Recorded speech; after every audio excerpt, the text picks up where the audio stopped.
Hit it. It's Friday, August 19th, 2022, episode 192. I'm Patrick Ceresna. And I'm Kevin Muir. This week, we have the great pleasure to welcome to the show Michael Ashton from Enduring Investments. Mike is known as the inflation guy, and I've been dying to get him on the show to quiz him about this increasingly important topic. We have a great discussion where Mike answers everything I've always wanted to know about inflation trading, but didn't know who to ask. Then our favorite technician, Patrick Ceresna, reads the tea leaves and talking charts to tell us what might be in store for the next little while. We then end with our segments of No Stupid Questions and Skin in the Game. And folks, we might even drink some beers along the way. So stick around. We got a great show. Now, normally I say, Lena, hop on and tell them what beer we're drinking. But Lena is feeling under the weather, so she's going to just lay low in the background while we do this. So, Patrick, what beer are you drinking? Well, I'm drinking the Laughing Lab Scottish style ale. Now, where did you get this? Just at a craft brewery place just down the street here, obviously. But yeah, it's going to be interesting. Let's see what we get here. It's the Portuguese/Scottish pale ale. I don't know where it's brewed. Maybe it's brewed in, I don't know. Oh, like they actually import it? If you're drinking fancy imported beer? It could be entirely possible. The amount I paid for it certainly put the price tag there. Not bad, actually. It is a little more bitter than I would have thought, but we'll describe it at the end of the show here. But okay, before we go, you have a little bit of an announcement for next couple of weeks. So yeah, we're running on Market Huddle Light for the next couple of weeks. Next week, we're going to just do an interview only. We're going to give the team a much needed rest, and then for Labor Day, sorry folks, but no show. We're taking it off. Yeah, we're taking it off. But we're going to hit the ground running in September. So lots of great tests already lined up. We'll make it up to all of you with a really amazing show in September. Yeah, so we have next week interview only, then no show on Labor Day, and then a regular schedule resumes. All right, let me do the side effects. There's a lot of them because we had a couple of great questions, and the people included the listeners included different side effects, so I'm going to give them all of them. There's going to be a ton of them today. Nothing in this podcast should be viewed as investment advice. Listeners should consult an investment professional before making any decisions regarding topics mentioned in this show. Side effects of too much huddle may include, the first pack is the panicking Patrick panic attacks. Never had those. The maniac mumps. I don't know what that's referring to. Then I like this, the cackling Kevin coughs. All right, and the next group is the Dixie diarrhea, which I suffer from all the time. The mean Stockholm syndrome, Netflix and chill, and then skin in the game regrets, which I think Patrick suffers from almost every week. It seems you're kicking my ass so bad. Honestly, I've got egg on my face. I'm just digging the hole deeper. I'm scared to bet this week. I need to take a break from this. Otherwise, you're going to be out taking people out for dinner in no time, right? With you'll be picking up the bill. I'll be coming. Oh, all right. Let's get to the interview. It's our great pleasure to welcome to the show Michael Ashton, who is known as the inflation guy, but he's told me that he's also the founding and managing principal of Enduring Investments. Michael, thanks for coming on. Well, thanks for having me. As I told you, this is like the pinnacle of my broadcasting experience, and I'm so delighted to be here. We'll get it out of the way right away. Michael's got his own podcast so you can go listen to, and if you want to know anything about inflation, you should definitely go there. And he's been very humble because I listen to it, and it's top notch. He doesn't stumble over his words like I do.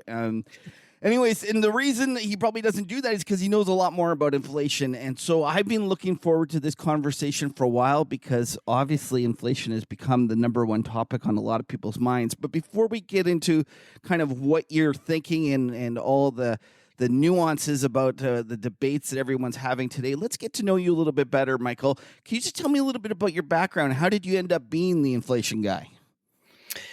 Yeah, well, look, I mean, I have been in inflation for more than the 10,000 hours required to be an expert. So, I've actually been the inflation guy for quite a while, but I'm old enough that it took me a while to get there, and I've still been there for a while. So I went to school in Texas at a great university called Trinity University. And in 1990, just before the first Gulf War broke out, I went to Boston and started working at a firm called Technical Data, which did market information stuff on Telerate and Knight Ridder and all that stuff. And after a couple years, I had an opportunity to go to Wall Street. I started there as an interbank broker, and that was not a great experience because I'm not exactly a broker, back slapping, drink all night type. So but you were young; you should have been ready for it. It really was. It was very sad, actually, because at the time, so I worked for Garvin Guy Butler, and at the time, there were all these old money market traders who had become derivatives, brokers. Yeah, okay. And so but they were old money market brokers, and so they were used to going out all the time, and able to do that. But suddenly they had all these young Turks on Wall Street that they were supposed to be taking out. Right. And so, and we were supposed to be taking out. And I was just not able to do that. I could not keep up with these guys. Even the old guys, even though you were young and they were old, they were still, able to go all night compared to you. Oh my God. I remember once we had, they I don't know why they did this, but they brought in somebody to test everyone's cholesterol. I don't know why. I don't remember why they did this, but I remember, I went in and I was running at the time and I was on a low fat diet. And so I go in there and they were, impressed. I had this really low. And at the same time, they had the biggest guy on the floor. Guy, every morning for breakfast, he'd have a double cheeseburger. Yeah. A bacon double cheeseburger, and then another one for lunch. And he comes in and, I was watching and they took his cholesterol and they kind of looked at the number and they just kind of backed away from the guy and was like, "Sir, you need to remain calm. We need to get you to a hospital." And, because he had the highest number they'd ever seen. And he was like, "Well, the hell with that. I've got work to do." Gets up and goes back out to the floor. But that was the way that was broken. But it didn't take me very long to realize that that's not me. Yeah. That is not where I'm going to, Plus, you don't want to end up looking like him. Well, yeah, exactly right. And so so when I left there, I ended up actually at JP Morgan. Okay. Talk about landing on your feet in futures research. And so I kind of had some years then as a relative value strategist on the fixed income side, futures side. I did that at JP Morgan. I did that at Bankers Trust. I did that at Deutsche Bank, where I also did fixed income sales. Again, sales not my thing really. And then I ended up at Barclays, where some people that I'd known from Bankers Trust days were at Barclays and building up the Barclays derivatives desk. And a gentleman by the name of Peter Benlardi said, "Hey, Mike, come over here. We'll give you a trading book. We'll let you trade options. You can trade the Gamma book, Treasury options, and so on. And in exchange, we want you to write your commentary," because I was writing a very popular, customer commentary, sales and trading commentary. And so if you do that and give us profile in the bank, then we'll give you this trading book. And so that's how I moved into trading and did that, traded Gamma for a couple of years at Barclays before, Barclays. So is this the early 2000s? Yeah, this is 2001. I went over to Barclays, and in the U.S. they were still pretty small at that point. And Barclays, though, at the time styled themselves as the inflation house. Oh. And so after I don't know, a year and a half or whatever of being a trader, they said, "Mike, we have this inflation derivatives market in Europe. We need it in the U.S. It doesn't exist here." And and I had certain qualities that made sense for them to put me on this project. That I had done relative value, I'd done research, I had done some teaching, I did a lot of writing, I had a profile with our customers, I had been a trader, and they said, "We want you to go and start the inflation derivatives market in the U.S." And now, I'm sorry to interrupt here. Just a quick question. You say start it. Is that implying to start it for Barclays, or were you saying that Europe was actually ahead of the U.S. in terms of trading inflation? Yeah, Europe is ahead of us by a couple of years, and although you could, trade a U.S. CPI swap with your dealer, there was really no inter dealer volume at all, precisely zero. Okay. And that was a problem because customers wanted to trade U.S. inflation and nobody really did it very much. And so I became the first guy who would trade U.S. inflation interbank. I mean, I made two-sided markets for the first 10 years of zero coupon inflation swaps. I mean, the first trade we did back in August of 2003, we did the trade. I did a trade with Morgan Stanley, and then we had to go define the terms. And we agreed to the rate, and then we said, well, is this normal settle or is this skip settle? I mean, are we trading it like tips or are we trading it like swaps? I mean, what exactly does the index do? Are we going to use the so it was we literally defined the terms as we went along, and that was great because that I mean, trading short options against hedge funds, trading $1 billion of 1 month 10-year is fun and interesting and sexy and all that stuff, but you really have there's no sense you're doing anything for society. I mean, if Blue Crest couldn't get a yard of 1 month 10-year, would the world be worse off? I don't know. But there really weren't a lot of ways to trade inflation. There still aren't a lot of ways to trade inflation. And everybody is naturally exposed to inflation. When you're born, you have inflation exposure, right? So you don't have to make a decision to take on inflation exposure. You have it. And yet people don't understand what their inflation exposure is. They don't know how to hedge it. In the last inflation debacle in the 70s, all you could kind of do was own gold. There weren't even any energy futures markets at the time. And so, this was really an opportunity to go and add something to the market, add something to society. I went to the Chicago Mercantile Exchange and I said, look, you guys should launch a CPI futures contract.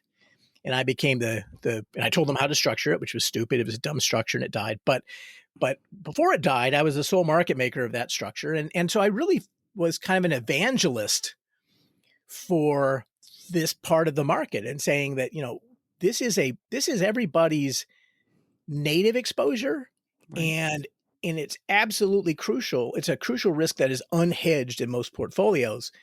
And so we should help figure out how to allow people to go and do that. Why do you think that people were so slow to take up that message? Well, we've had 25 years where core inflation wasn't over 3%. Right. Literally quarter century, we never got core inflation above 3%.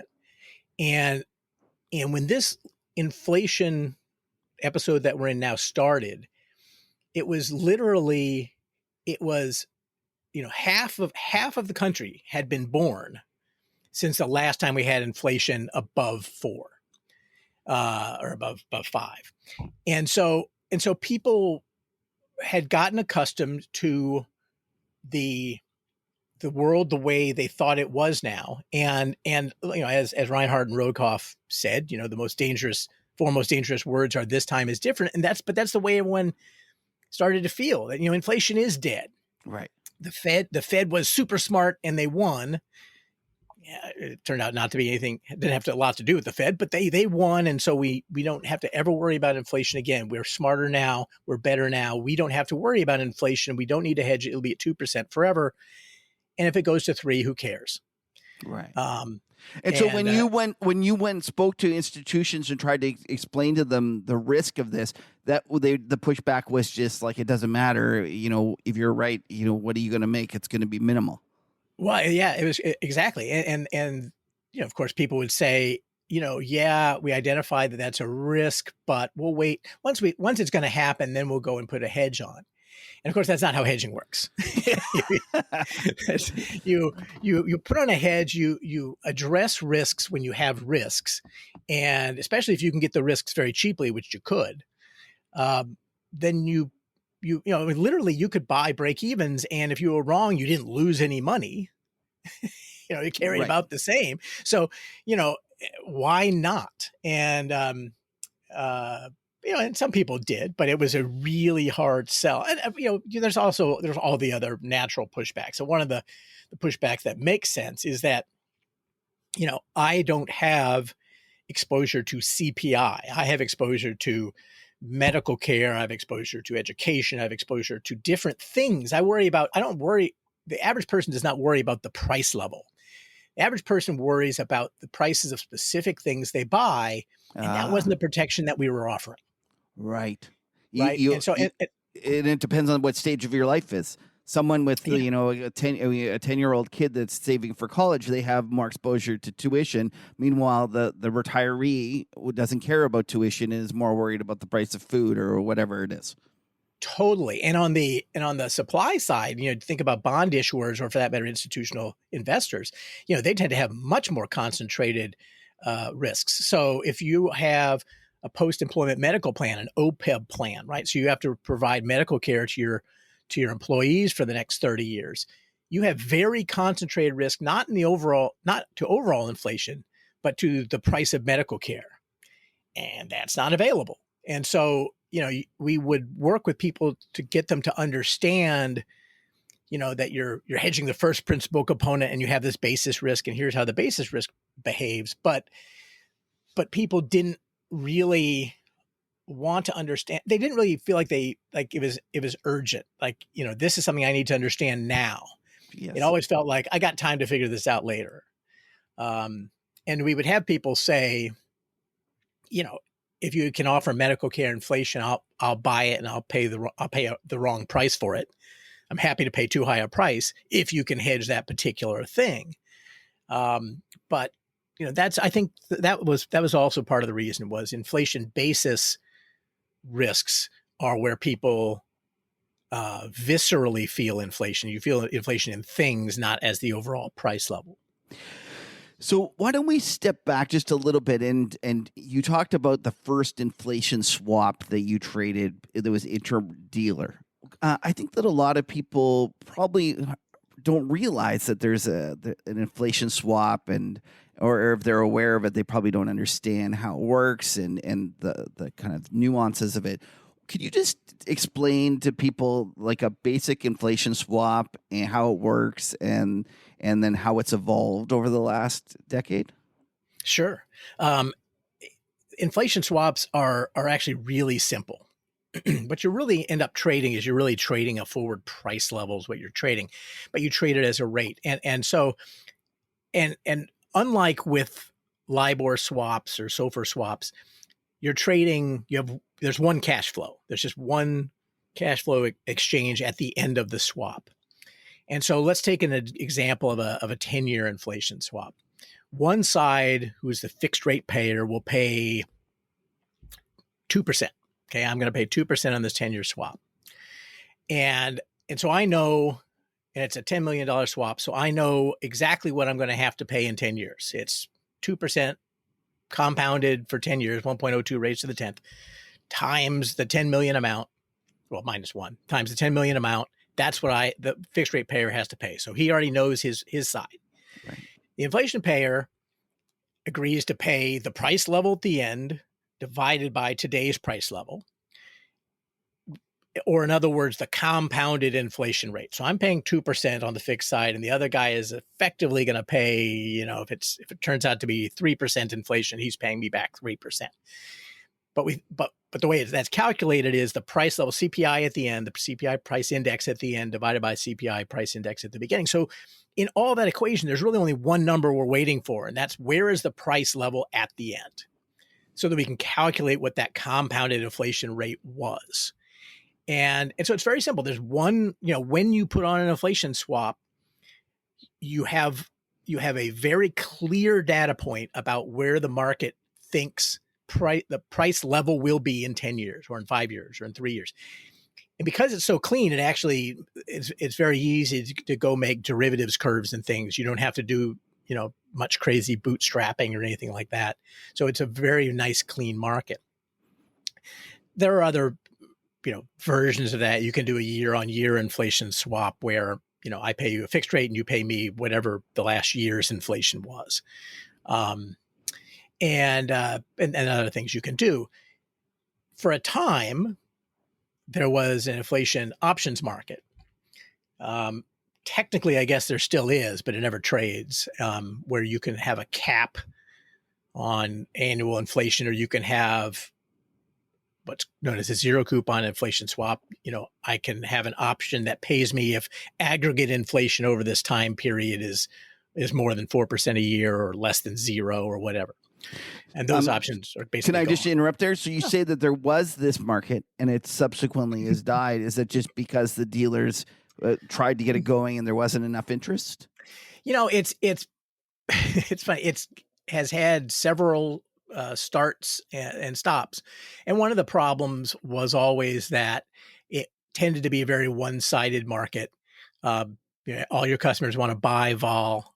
They want to buy options, and so and so you sell it and you sell it and you sell it. And eventually, you have all the volatility exposure that you can take, and you're done. And so that was part of the problem. Now you would think that you would just raise prices and the market would clear, but this is a fairly new market, so the hedge fund guys didn't like to sell it very much, and the other problem is that you have people, a lot of the option models that you would use in inflation in interest rate space. Remember, I was an interest rate options trader before I Right. did inflation.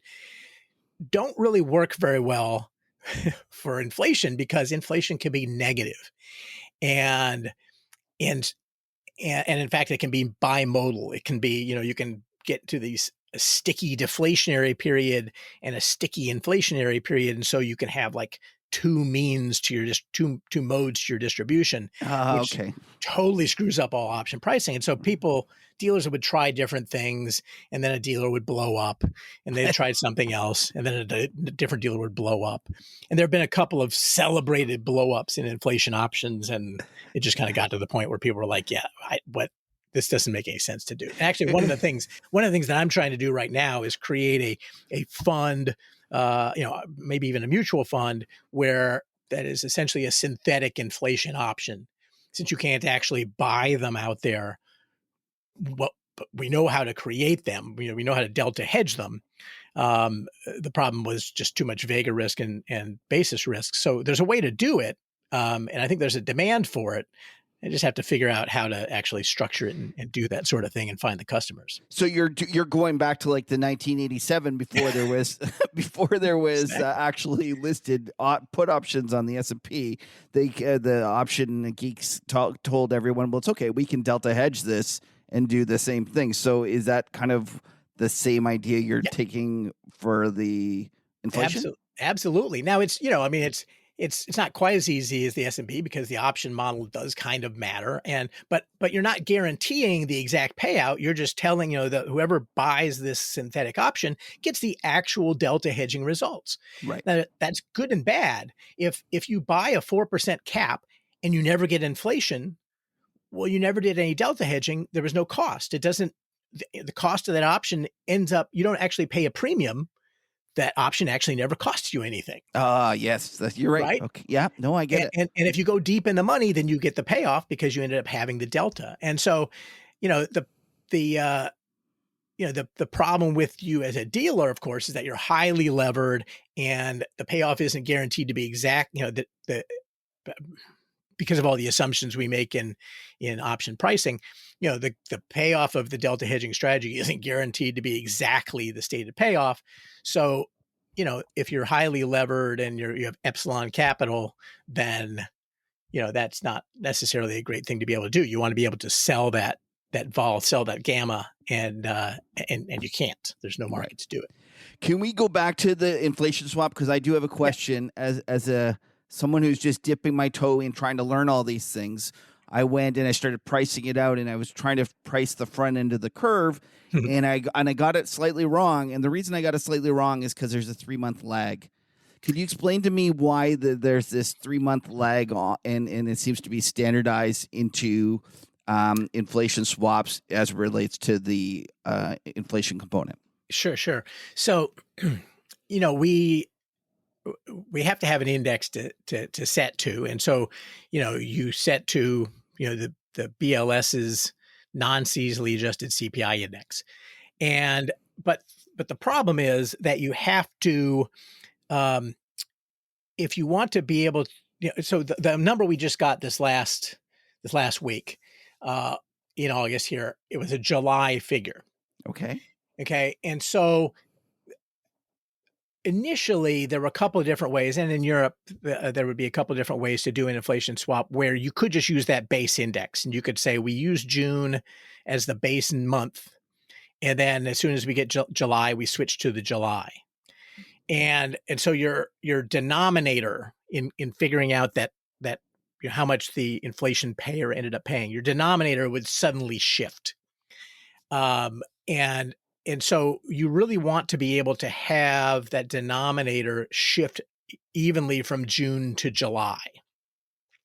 Also, that's the way tips work. That the way tips accumulate, if your inflation accretion in the middle of the month or towards the end of the month reflects the kind of the index gradually changing throughout the month. Well, okay, so if we're in August, that means I need two numbers. I need a number that I'm going to say is equivalent to August 1st and one that's equivalent to September 1st, so I can do an interpolation.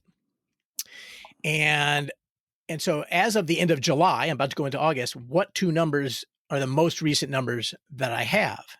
And that would be the May inflation number that was reported in June, the June inflation number that was reported in July.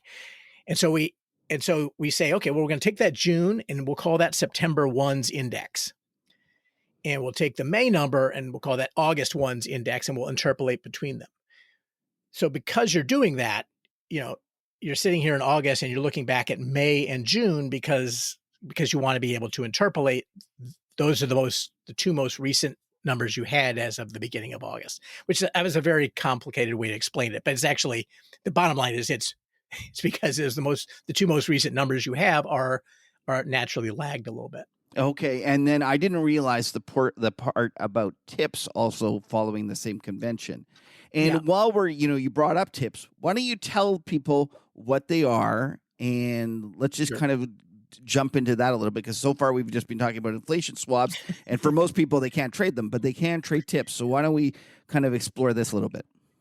Absolutely. And before we go on from swaps, I will say swaps are much easier. When I go and I teach about inflation, I'm always tempted to start with inflation swaps because they're just so much easier than tips. But the other thing I'll say is, yes, individuals can't trade them, but the way we would like to relist inflation futures, and I'm always trying to get the CME or ICE or someone to go do this again, would effectively be essentially the same as an inflation swap, but in a futures contract. So we'd like that to happen. And if that happened, you'd get a lot more neat products out there. But so tips. Well, actually, before you brought this up, why don't we talk about the futures before we go on to the tips? First of all, I didn't realize that they had tried this, and you alluded to that. They had tried and it failed. And you mentioned something about it wasn't designed exactly how you might want it to be. Why don't you tell us what happened in the past and then how you would change that in the future? And maybe also, is there a chance that we are going to have this? Sure. So they actually tried it before I came up with it. In the mid-'80s, the Coffee, Sugar, Cocoa Exchange had an inflation futures contract that really was structured right, but nobody cared. I mean, we barely had crude oil futures, so it kind of died. But the structure that I came up with, what I said was, and again, we didn't even have an inflation swaps market when I went to the CME the first time, but I said, so what I believe is any liquid market needs to have three legs of the liquidity stool. You need to have a cash market, which in inflation is tips. You need to have a derivatives market, which is, an OTC market, which in inflation is inflation swaps. And you need to have an exchange traded market. And in inflation, that should be inflation futures. If you look at markets that only have two legs of that liquidity stool, they never really get super liquid because they only have two ways to transmit liquidity. If you have three legs of the stool, you have six ways to transmit liquidity. And so you really do need futures. Anyway, but I said, let's make them look like Eurodollars. And so we're going to trade them on a 3-month. They're going to be 3-month contracts on the 3-month, an annualized 3-month inflation rate, and we're going to subtract it from 100. So let's see how ridiculously complicated we can make this. But my thought was, people trade Eurodollars. They're very comfortable with Eurodollars. Let's just make it look like Eurodollars. And unfortunately, it doesn't really work with inflation because inflation has a lot of seasonality and no one cares about 3-month. They care about monthly. And so it doesn't, we listed it out 3 years and it survived for a couple of years, very low volume, and eventually just people stopped trading it and it died. after I'd left Barclays and I wasn't the market maker anymore. It was when it eventually died. But the way that it should be structured is, again, very similar to the way the coffee, sugar, and cocoa exchange did in the mid 80s. And the way that actually, if you go back and you read what Milton Friedman, talked about, having inflation futures, and there are other people who've written about having inflation futures back in the 70s and 60s, essentially what you want to trade is that forward price index. Right. And so let's not make it look like a rate. Let's make it look like an S&P contract. Okay. Okay. So S&P futures, if you trade for, December futures, you're trading the price that where you're going to be delivered, I guess. You're going to be paid on the basis of that price in December. So it's going to be your contract price versus where the S&P actually is at the time. So people understand price level contracts, right? I mean, crude oil, if you look at crude oil and you trade December 28, then that's where you're willing to buy or sell a barrel of oil in December 2028. So let's do the same thing, and we'll just trade the CPI price index forward. We'll trade it every month for 1 year, and then we'll trade it, every 6 months for the next year, and then we'll trade it every December for the next 10 years, just like we do with energy futures. And if you did that, it would look very much like, to a dealer, it would look very much like an inflation swap. And so you would instantly have liquidity because dealers could trade the futures against the inflation swap. And you'd have this long-term, but very visible curve of what people thought the price level was going to be going forward, or at least where they would be willing to offset risk. Mike, I have a ear-to-ear grin just thinking about this. So, I completely agree. Don't make it overly complicated. Just trade the forward price, and that's how people will figure it out and be able to understand that. So, where does this stand? Is there any sorts of hope for that this will actually become a product in the next year or two? Well, I don't know. I think the odds are better now. We came up with, this is 2014, I think. We came up with that this was the right structure, and myself and some other market participants said, we went to the Merc and we had lengthy discussions with the Merc about exactly what the contract spec would look like. We went around, talked to other potential users, and ultimately the Merc who had already tried, a contract and then another contract, and they both failed, was very once bitten, twice shy. Now, in the old days, when we launched the first CPI futures contract, the attitude of the Merc, the CME, was, we'll list anything. It costs us nothing to list. If it fails, it fails. Right. By 2014, now the CME and all the exchanges are very corporate, and so they don't want to launch something that they're not sure is going to succeed. And so, in 2014, no one really cared about inflation. They couldn't get anyone to guarantee they'd trade 1,000 lots on the first day. And so they were afraid and they backed off. Okay. I think now, look, we have Bitcoin futures, for God's sakes. Yeah. This is, and we have a market that trades hundreds of millions, trillions in terms of tips. There's other liquidity out there. This would be a successful contract. This is the right structure. It would be a successful contract. It would be easy to find market makers, and I could help find the market. I'd be a market maker if I had if someone wants to stake the capital. And it's just, we just need an exchange, any exchange really, to say, yeah, we're going to do this. And by the way, Kevin, if we did this, then the next thing that would happen a year or two down the line, once this is nice and liquid, is somebody would say, well, why don't we launch a core CPI contract? Right. Why don't we launch a medical care CPI contracts? We have all those indices.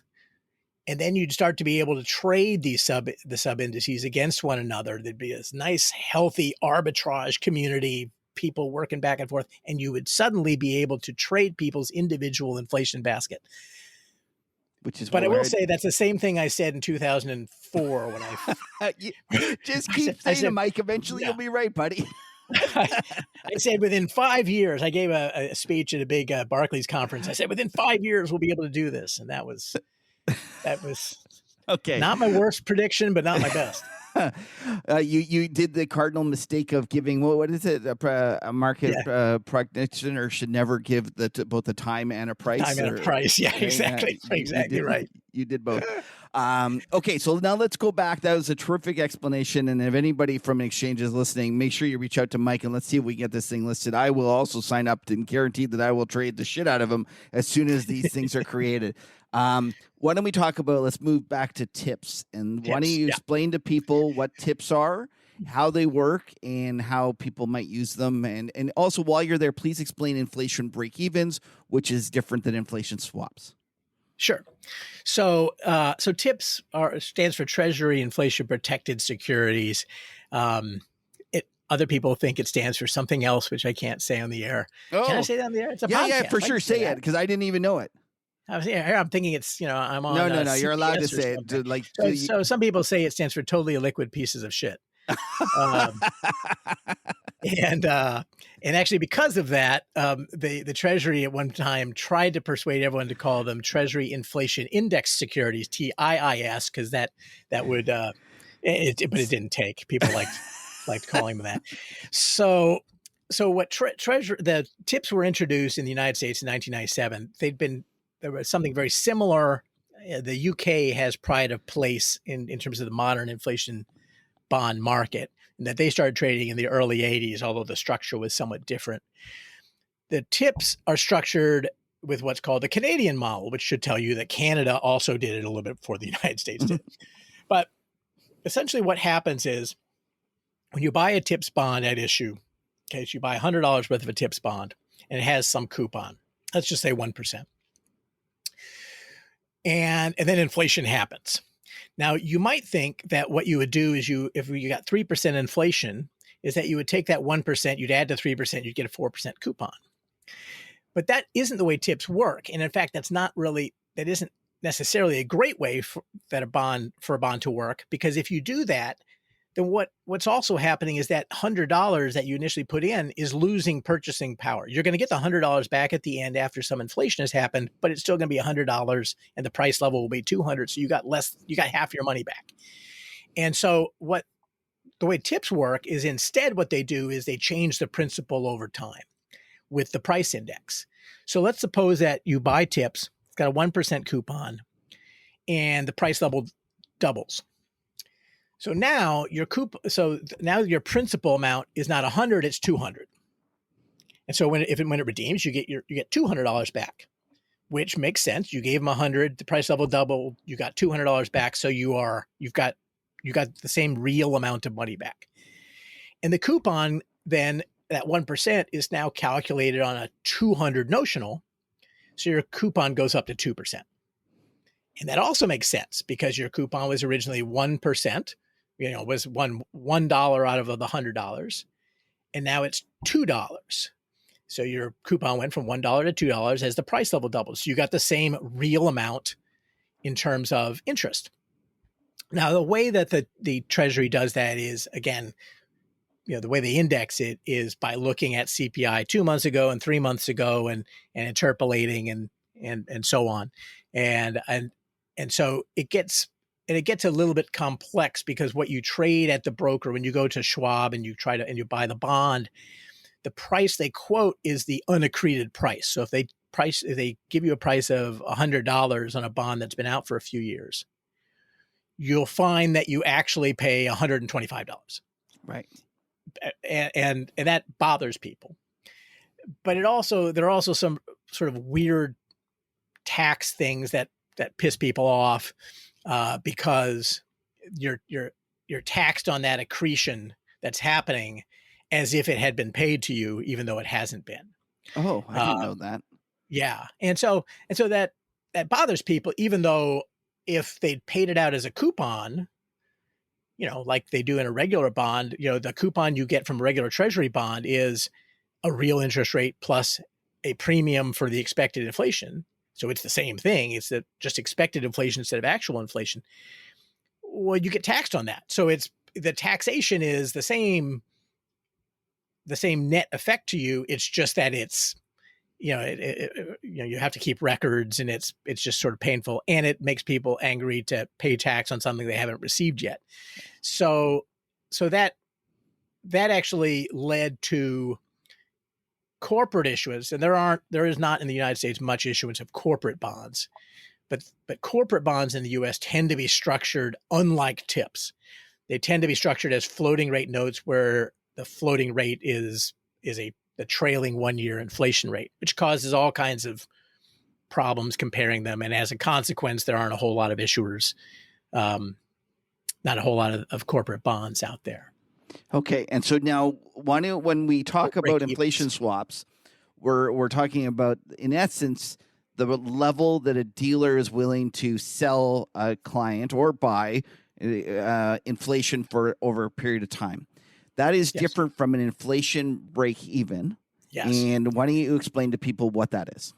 Sure. So a break even is essentially answers the question: if I buy a nominal bond, a fixed rate bond, or I buy a TIPS bond, so I have to choose between those. One of them pays me actual inflation, and one of them pays me expected inflation, right?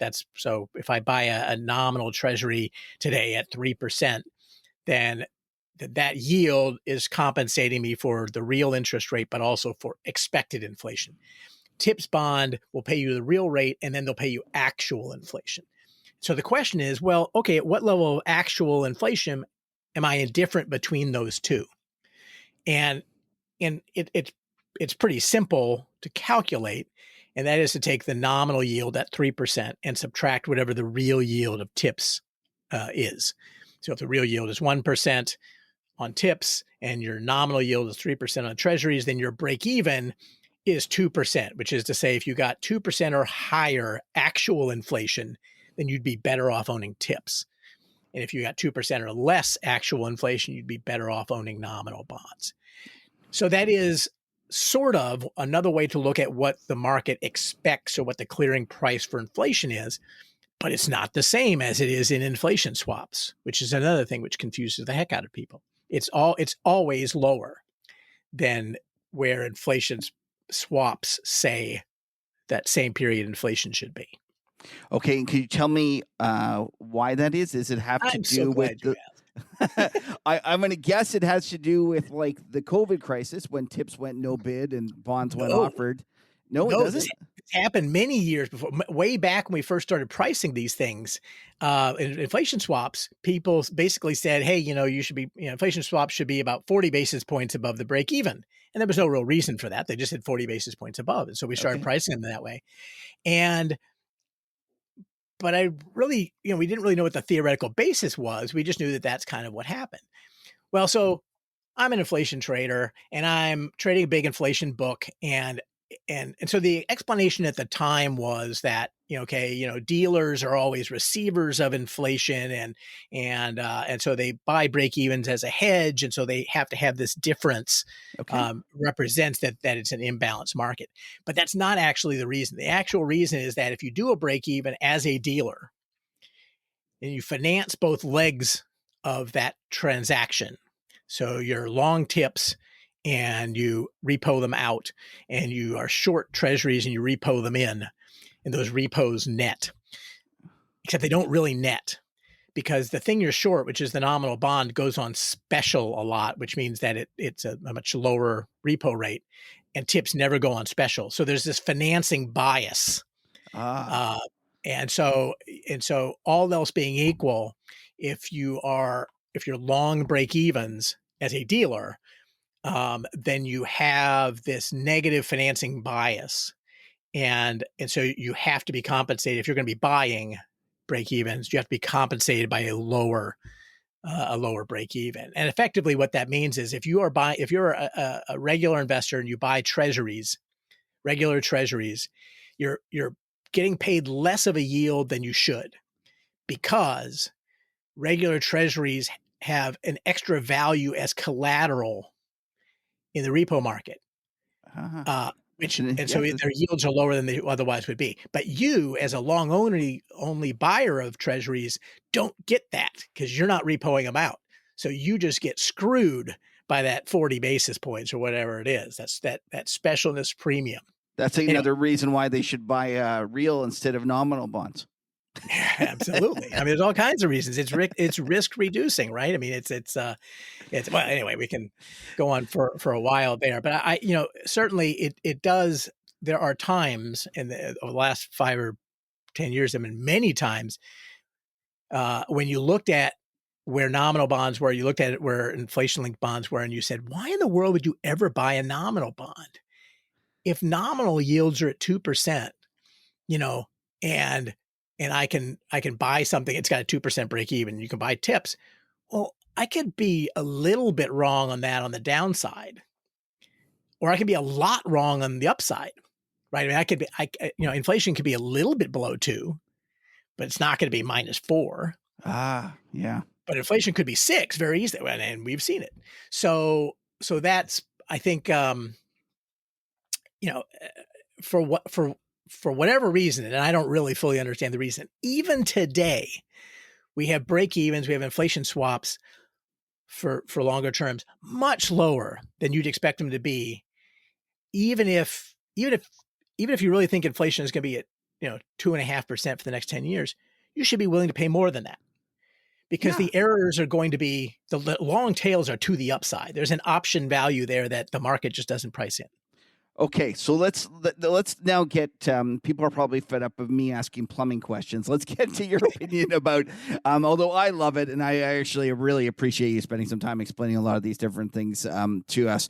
Why don't we talk about what's happened recently in the markets with inflation? We're taping this, just so everyone knows, we're taping this on Friday, August 12th, and we're actually going to post it a week from today. So it's going to be a week late, but we're just finishing the big CPI number where everyone was expecting, some fireworks, and they certainly got it. Why don't you just tell us what you think's happening and how the markets are interpreting it?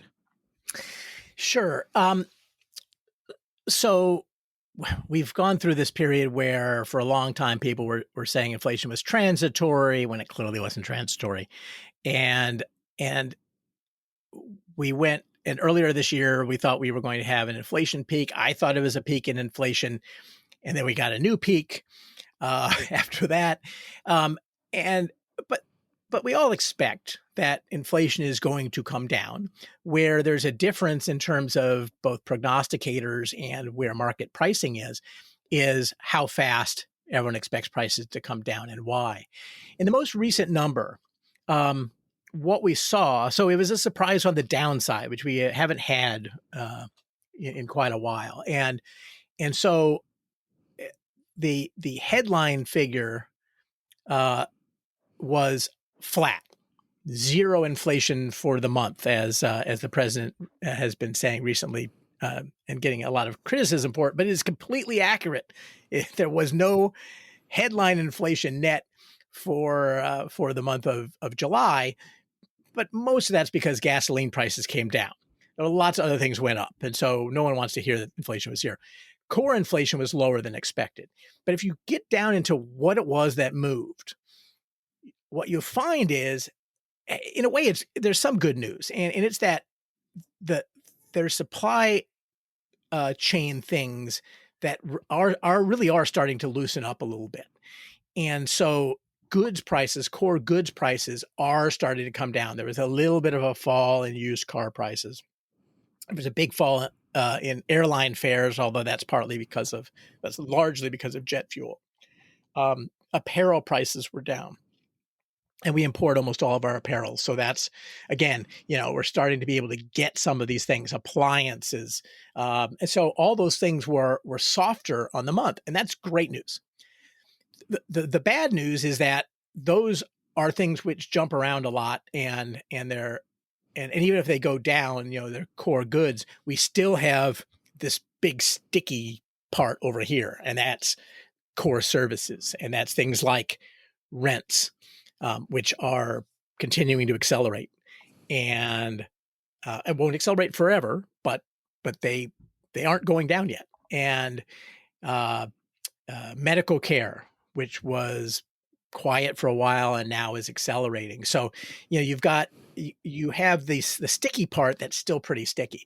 Now, the market, however, decided, and I think not unreasonably, that the Fed, we'd sort of been pricing in the fact that the Fed was probably going to tighten 75 basis points in September, and they said, the market said, okay, maybe it's more likely to be 50 now. And I don't know if that's true or not. I know that worrying too much about whether the Fed's can go 50 or 75, if I'm investing in a 10-year bond, it seems like that probably is not something I should worry a lot about, but what do I know? But inflation expectations, even before this, have really started coming down. Inflation break-evens, inflation swaps have been coming down a lot, partly because of energy, but partly because there's sort of this, there's a real confidence that this was an accident entirely tied to COVID, had nothing to do with policy, or if it did, we're correcting that policy, and everything's going to be a-okay. Inflation is going to come down, but it's still going to be around, in the sixes for 2022, and I think it's still going to be in the fives for 2023 because the sticky parts aren't coming down yet. And I think there's going to be we've broken a lot of things, and we've lost a lot of the advantages we had in the 90s and the 2000s. The demographic wave is shifting in a bad way, as one of the reasons that inflation stayed low for so long was that, all the Chinese were moving from rural into the cities, and more women were going into the workforce. And, there were this huge demographic shift of much more labor supply globally. And that's played out. China's population is going to start declining at some point because of the delayed effect of the one child policy. And there's all kinds of things that were one-time lucky breaks that are no longer going to be lucky breaks going forward. And I think that our policymakers have learned one set of policies. They've trained their models on the 90s and 2000s, and those models are they're obsolete. And so policies are going to be persistently wrong now for a while until they realize that they need to recalibrate everything. So I'm not super optimistic. I don't think we're going to get 12, 15, 20% inflation or anything, but it's also not going back down to 2 anytime soon. So I completely agree. And I actually kind of find it fascinating that on the one hand, the stock market and even the bond market, for that matter, seem convinced that the Fed is going to have to tighten policy to head off this runaway inflation. And then you go look at the inflation market, the swaps market, and it's pricing out, 1 year inflation at 3.25 or whatever it is, and 2 year at 3.10. I don't know what the numbers are, but yes, inflation, there seems to be a real disconnect there. And I was wondering whether you agree with my analysis that the stock market and the inflation market seem to be on different pages. I don't know. I mean, it's stocks clearly.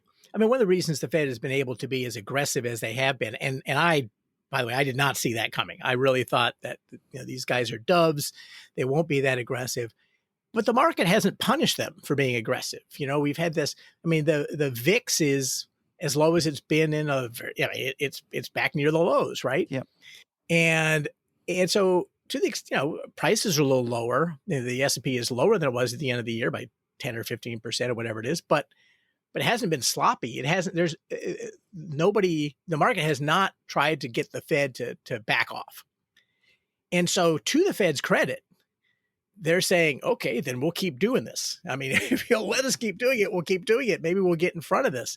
And so I do think that's kind of what the inflation market is saying, is that, right now inflation is at, 6. If you look at median inflation, it's at 6.25. But we think the Fed is going to end up winning. And so inflation is going to come back down over the next year or two. And it's going to be, 3% in 2023 and 2.9 in 2024 and so on and coming down. So yeah, I think they're all kind of overly optimistic. Go ahead. Sorry, I was just going to say, you said that comment you made, we think the Fed's going to end up winning. And I agree that that's what the market believes. But what I'm surprised about is we just had like 9% inflation. and I'm with you. I've been saying this for a while. This is the most dovish Federal Reserve that we've had since Arthur Burns, because it took them till 6 before they started to actually worry about it. And yes, they've gotten somewhat ahead of it, they've rules with the market recently, but let's face it, the moment they can, they're going to pull off and they're going to end up having more inflation. So I'm 100% agreeing with you. Oh, that's about, it. Sorry, go ahead.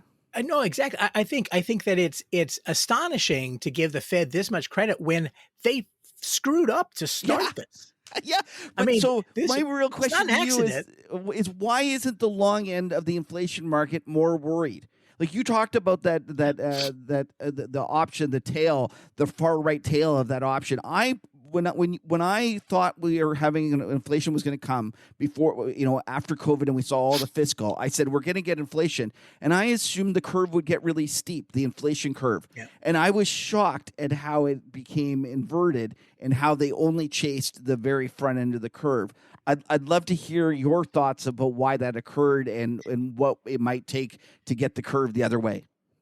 Yeah, a smart trader said something to me recently in a totally different context that, we get into trouble when we look at curves and we look at markets as saying, this is a prediction of what's going to happen, because it's clearly not. It's where risk clears. And so the real question is, okay, 10-year inflation swaps are at 2 3/4. Why is that where inflation clears? Not do we think, does the average investor think that inflation will be 2 3/4 in 10 years? Because you could think that it's going to be 7, but you don't really have any risk to it, and so you don't actually do anything, right? So the real question is why is the market clearing at such a low level, again, when all the errors are to the high side and everybody naturally has risk to higher inflation? That's the part that seems really weird. And I think the answer is the same reason stocks are where they are, is that there's just too much money in the system. And so bonds are higher than they should be. The bond yields should definitely be higher than they are. Bond prices are higher than they should be because there's too much money in the system. Equities are higher than they should be in an environment of 9% inflation because there's too much money in the system. So the answer to all of it is the same, which is, there's just all kinds of money sloshing around, and all of these prices don't really reflect where we think things are going to clear. They reflect where they're going to come out. It reflects where risk is clearing, and all of that risk is clearing at a level that would not be a risk neutral investor would not say that that's the right level if there wasn't as much liquidity in the system as there is. Okay, I buy that. Okay, now I've heard you speak about the median inflation and it being more sticky. I would love for you to expand on that and explain to people what you mean. And you're fairly consistent with your message that inflation is going to remain higher than we expect going forward. I'd love to hear why you think that. Yeah. So if you look at headline inflation, you obviously have, lots of food and energy volatility. And so if you want to forecast where headline inflation is going to be overall inflation, and you really have to be forecasting gasoline. So that's one of the reasons that people look at core. Core takes out food and energy, but core is also an average. And so if you have one thing that moves crazy, like say used cars last year, then it makes core go way up because it has a smaller weight, but a very large move. And so maybe core isn't necessarily, it's an average, it's a weighted average. Median, and there's trimmed mean, there's some other inflation indices that try to do the same basic thing. What median does is it looks at the center of the distribution, right? So the median is the the price, which category had a price change, which on the month where half of the categories, half of the weight of the consumption basket was less than that, half was more. And the benefit of using median is if used cars goes up 75%, it doesn't affect median inflation. And so when you get movements in median or trim mean or sticky or things like that, it has more information content than core. And I will tell you that median inflation year on year is actually still rising. So even though headline has now come off the highs, and probably we've seen the highs for headline, core probably has another peak in another month or two, but then it's going to go down. But median has not yet reached a peak. And so, it's difficult to say at this point that we've reached peak inflation pressures, even though we're starting to see some of these indices go down because the outliers are moving in. Why do I think that inflation is going to stay stickier, higher for longer? Well, part of it is, like you said, I think that the Fed has learned kind of the wrong lessons. I don't think, among other things, they're trying to lower inflation by just hiking interest rates. And they've never, ever done that before. Always before, when the Fed wanted to restrain inflation, they restrained the growth rate of money. They restrained the quantity of reserves. And a side effect of that was that interest rates went up. And they spoke in terms of interest rates, but fundamentally, they always did both of those things. And this time, there's ridiculous amounts of reserves in the system, and they're just trying to change the price of money rather than the quantity of money. And so it's not at all clear to me that changing the price of money will have the same effect as changing the quantity of money. But moreover, when will the Fed think they're done? Well, the Fed has this view of NAIRU, the non-accelerating inflation rate of unemployment. They have this view of what neutral real rates are. That is just their models are trained, and I said this earlier a little bit, are trained on the 90s and the 2000s. And so they've if you think about, you're a Fed staffer and it's 2015 and you're building an inflation model. If your inflation model does not include a big mean reversion term, then it won't work. Your model is going to be thrown out, because in the 90s and the 2000s, inflation looked like it mean reverted a lot. It certainly didn't go anywhere. And so all of the models the Fed has, any model that said that, no, sometimes inflation has long tails. Sometimes inflation feeds into itself and higher begets higher, which is the way inflation actually works. Any model you had that said that would have totally failed in the 90s and 2000s. And so, ergo, the Fed doesn't have any models like that.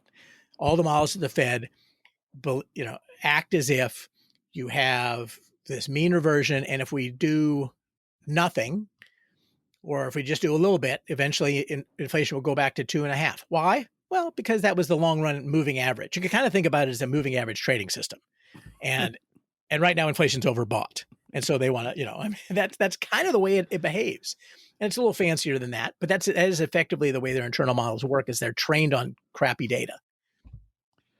Right. Now, so that means policy mistakes. That means the policy mistakes are going to continue to be on the wrong side for a while. So I completely agree. And actually, this leads me to one of the questions that I've been meaning to ask you in terms of MMT. And, I don't know if you know, but I've been somewhat sympathetic to it in terms of as it explains how the system works.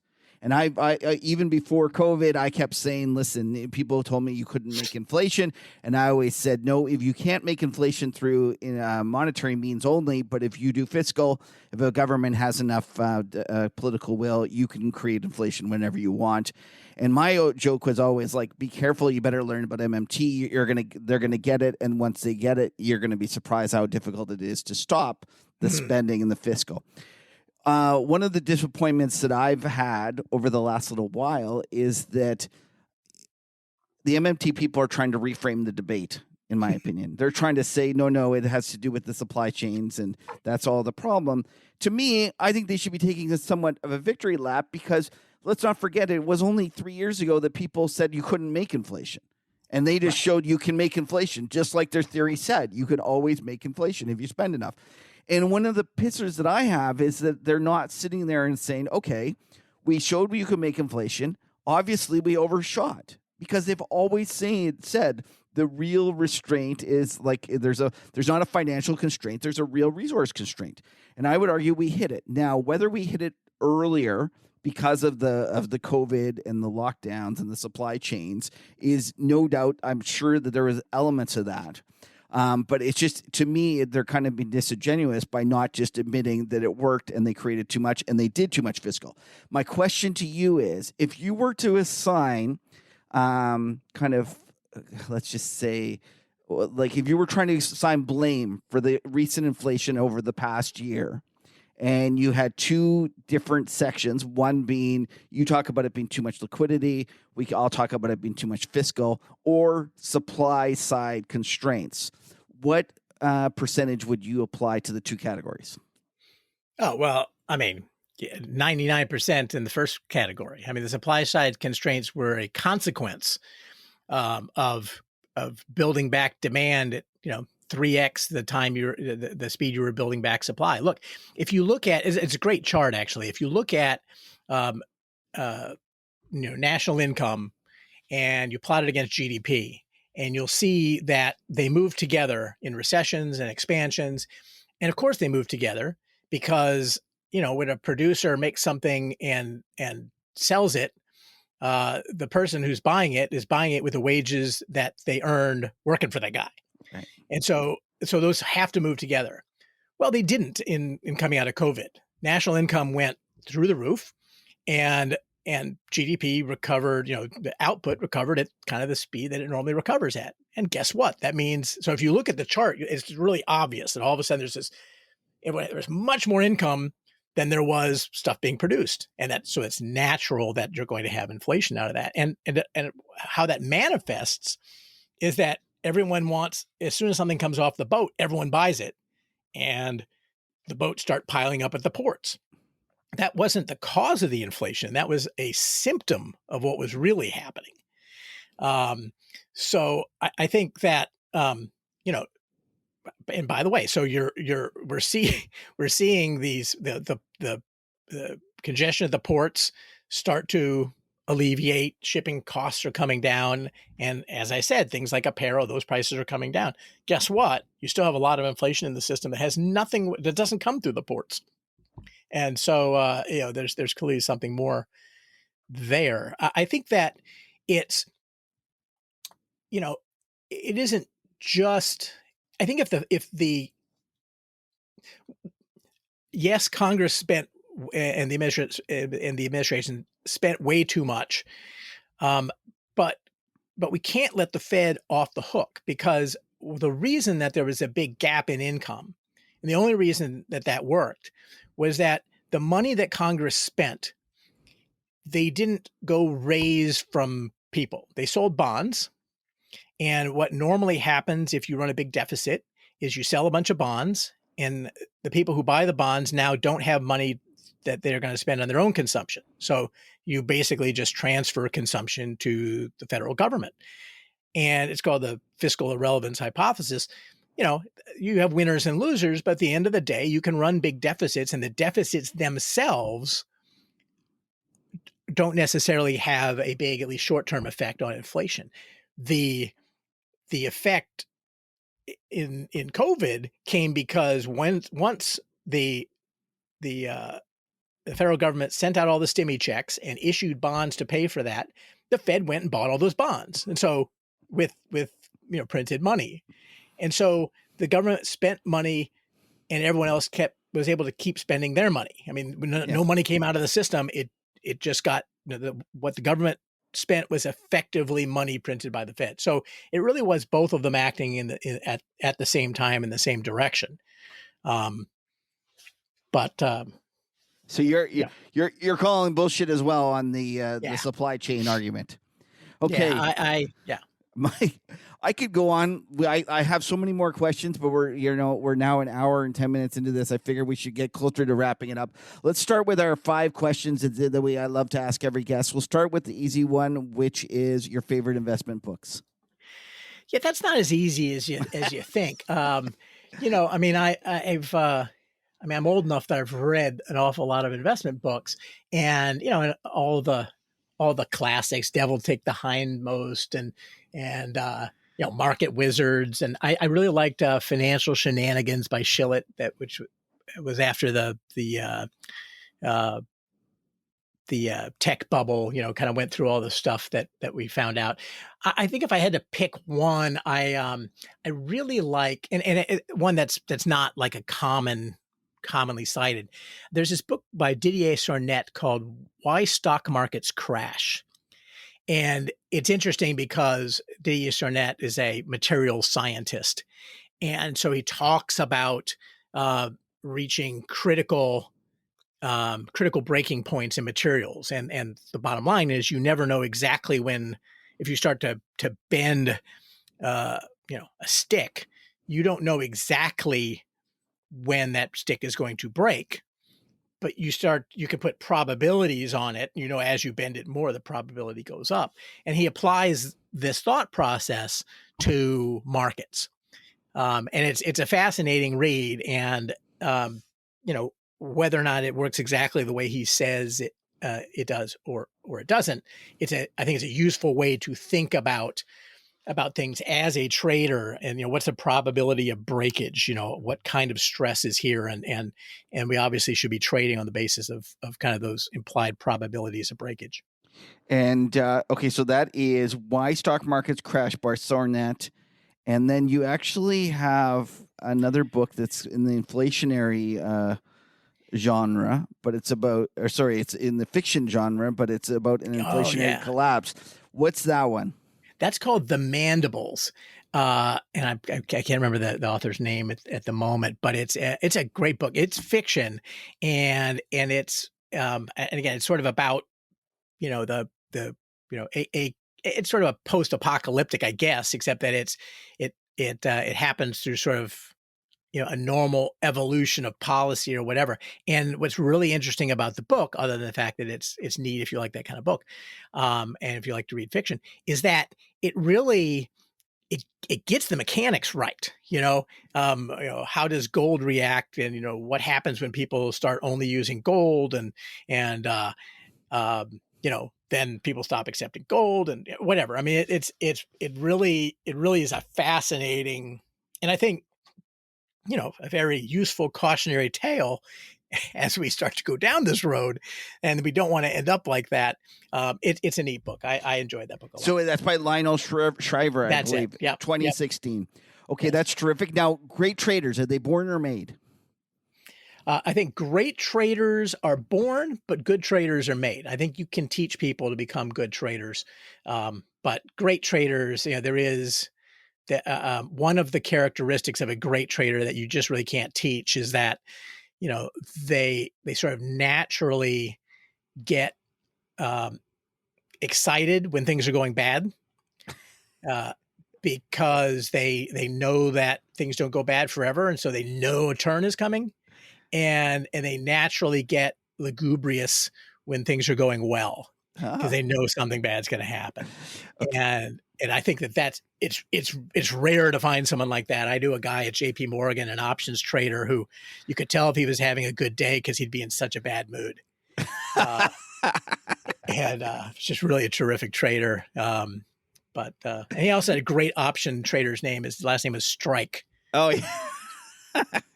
Beautiful, right? By the way, I had to look up that word. I wasn't sure about that. I've never heard that. Lugubrious. I'm putting that into my vault. That's a great word. Well, it's the opposite of irrational exuberance, right? It's irrational lugubriousness. Okay, so now we're going to go with our two kind of strategist questions. The first is to Byron Wien. Byron Wien loved to talk about his market surprises. He defined a market surprise as something that had a less than, the market was assuming had a less than 1/3 chance of occurring, yet he thought there was a greater than 50-50 chance that it would occur in the next year. Do you have a Byron Wien surprise for us for next year? Yeah, I think this is something which the market thinks is a close to 0% chance, but I think it's better than 50-50. And I think that is that sometime in the next year, the Biden administration is going to experiment with price controls, wage and price controls.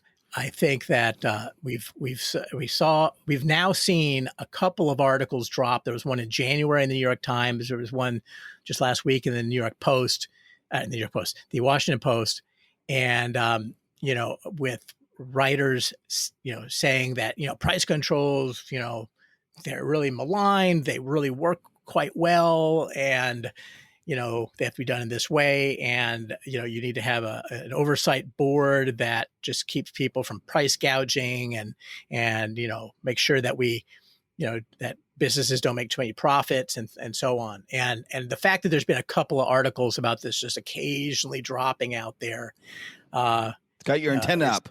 It's terrifying. But Yeah. I think that, look, if you're dealing with inflation that won't go away, and you're coming up on elections, then trying to make those price indices go down I would think would be fairly high on the list of things that people might try, especially if they're generally incompetent. And do you think in terms of, for us traders, is the knee-jerk reaction to buy more long-dated inflation from that? No, see, that's the weird thing is I'm not sure what you do on the inflation side of things, right? So you might buy you might buy commodities, you might buy, you sell stocks with both hands. And I think that's the trade. If that happens, is you sell stocks with both hands because we're going after profits and not letting people increase prices. True. Yeah. But in terms of the inflation market, it's actually hard because we're trading the index. And if you define it so that the index is now not going to be allowed to change, then my tips aren't going to go up with anything because the CPI is going to be printing these nice low numbers. We know that there's a black market going on. We know that the real price, if there was a free market, the real price would be higher, but that doesn't matter because that's not the way that we've defined the contract. Right. So that's sort of, I'm not really sure what the right I think probably what ends up happening is maybe you do get a steepening of the inflation curve because we know that when the price controls eventually fail or are removed, you get a pop in inflation. So maybe you buy 10s and you sell 5s or something. But I don't really know what the trade is in the inflation side. I do know that and if that happens, you sell stocks with both hands. Okay. Now, Don Cox, who's a Canadian strategist, used to talk about investment. The best investments are not buying what's on page 1 today, but buying what's on page 19 on the way to page 1 in the future. Do you have a Don Cox idea for us? Yeah, this is a little bit hard on inflation because there are so many great page 1 stories that aren't priced into the market. You could just, you could buy 10-year breaks right now and at that 250 and it seems like it's a good deal with inflation at, at 8. But I would say that there are a couple of structural shortage stories that the market doesn't seem to really be pricing in. And the one that's easy to trade is of course the restructuring, the conversion of gas as an energy provision in Europe to oil, and that's starting to happen because they're not getting the gas that they want from Russia, and so it's economically viable to convert a lot of the energy creation to being things like heating oil. And there clearly is not priced into the energy markets, into crude oil, for example. There's definitely not priced any possibility that the demand and the price of gas right now will move, any part of it will move over into the crude oil side of things. So if that happens, or as it happens, and we're sort of producing what we can on the crude oil side, you get crude oil at $150, $200 a barrel, and it without anything huge changing about the overall consumption of energy. It's just the form that it gets consumed in changes from being mostly gas to being a lot of it being, old style fossil fuels, the dirty kind. So and I guess as well, if you look at the crude oil curve, it's really steep and backwardated as well. And so that would cause a bid to the longer end as we moved more of our energy use into the older school kind of heating oil and stuff that you make from crude oil. Yeah, I think the whole curve goes up when that happens, and I don't know. It might get more backwardated because you'll have more. You'll start to have more shortages. I mean, I see what you're saying. This happens right away. This isn't something that's going to occur over the next 5-10 years. You're saying that you think this could happen this winter. Yeah, exactly. Well, I think that, and in fact, over the next 5 or 10 years, look, if gas prices, natural gas prices, natty prices, if they go back down, then it becomes optimal, becomes economically viable to switch back, and especially because it's clean and so on. But I'm really talking about the next couple of years. You could end up with some, right now there's some shortages in Europe of gas because they can't get it. And that's going to create shortages in other things. Well, what's the natural other thing that is going to create a shortage of? Anything else that burns. Yeah. What's funny about that is there was a time with there's an energy equivalent. I can't remember what it's 7 to 1 for natural gas to oil. And he used to talk about the fact that that you would kind of watch for that equivalence. But the problem was the gas got so abundant and everywhere, and it was so cheap that everyone forgot about that. But now the gas has actually exploded in Europe, where we have a situation where all of a sudden the crude oil side for them is cheap, which is great. You're absolutely right. Don Cox would be really proud of that. That's something that's not on page 1 today for sure. Mm-hmm. All right. The last question I have for you, Mike, is a young person that's getting involved in the business. And actually, why don't we say this? Not only are they getting involved in the business, they're a big believer that inflation is going to be the theme for the next decade. What advice would you give them? I think the advice I'd give to any young trader, and I'll add a little addendum here for the inflation side of things. But for any young trader, the advice is practice doing nothing. And I think this is especially hard for new traders today because they were generally raised in an era of, fast twitch, video games and apps and things like that. I'm guilty as well, but I wasn't raised with those. And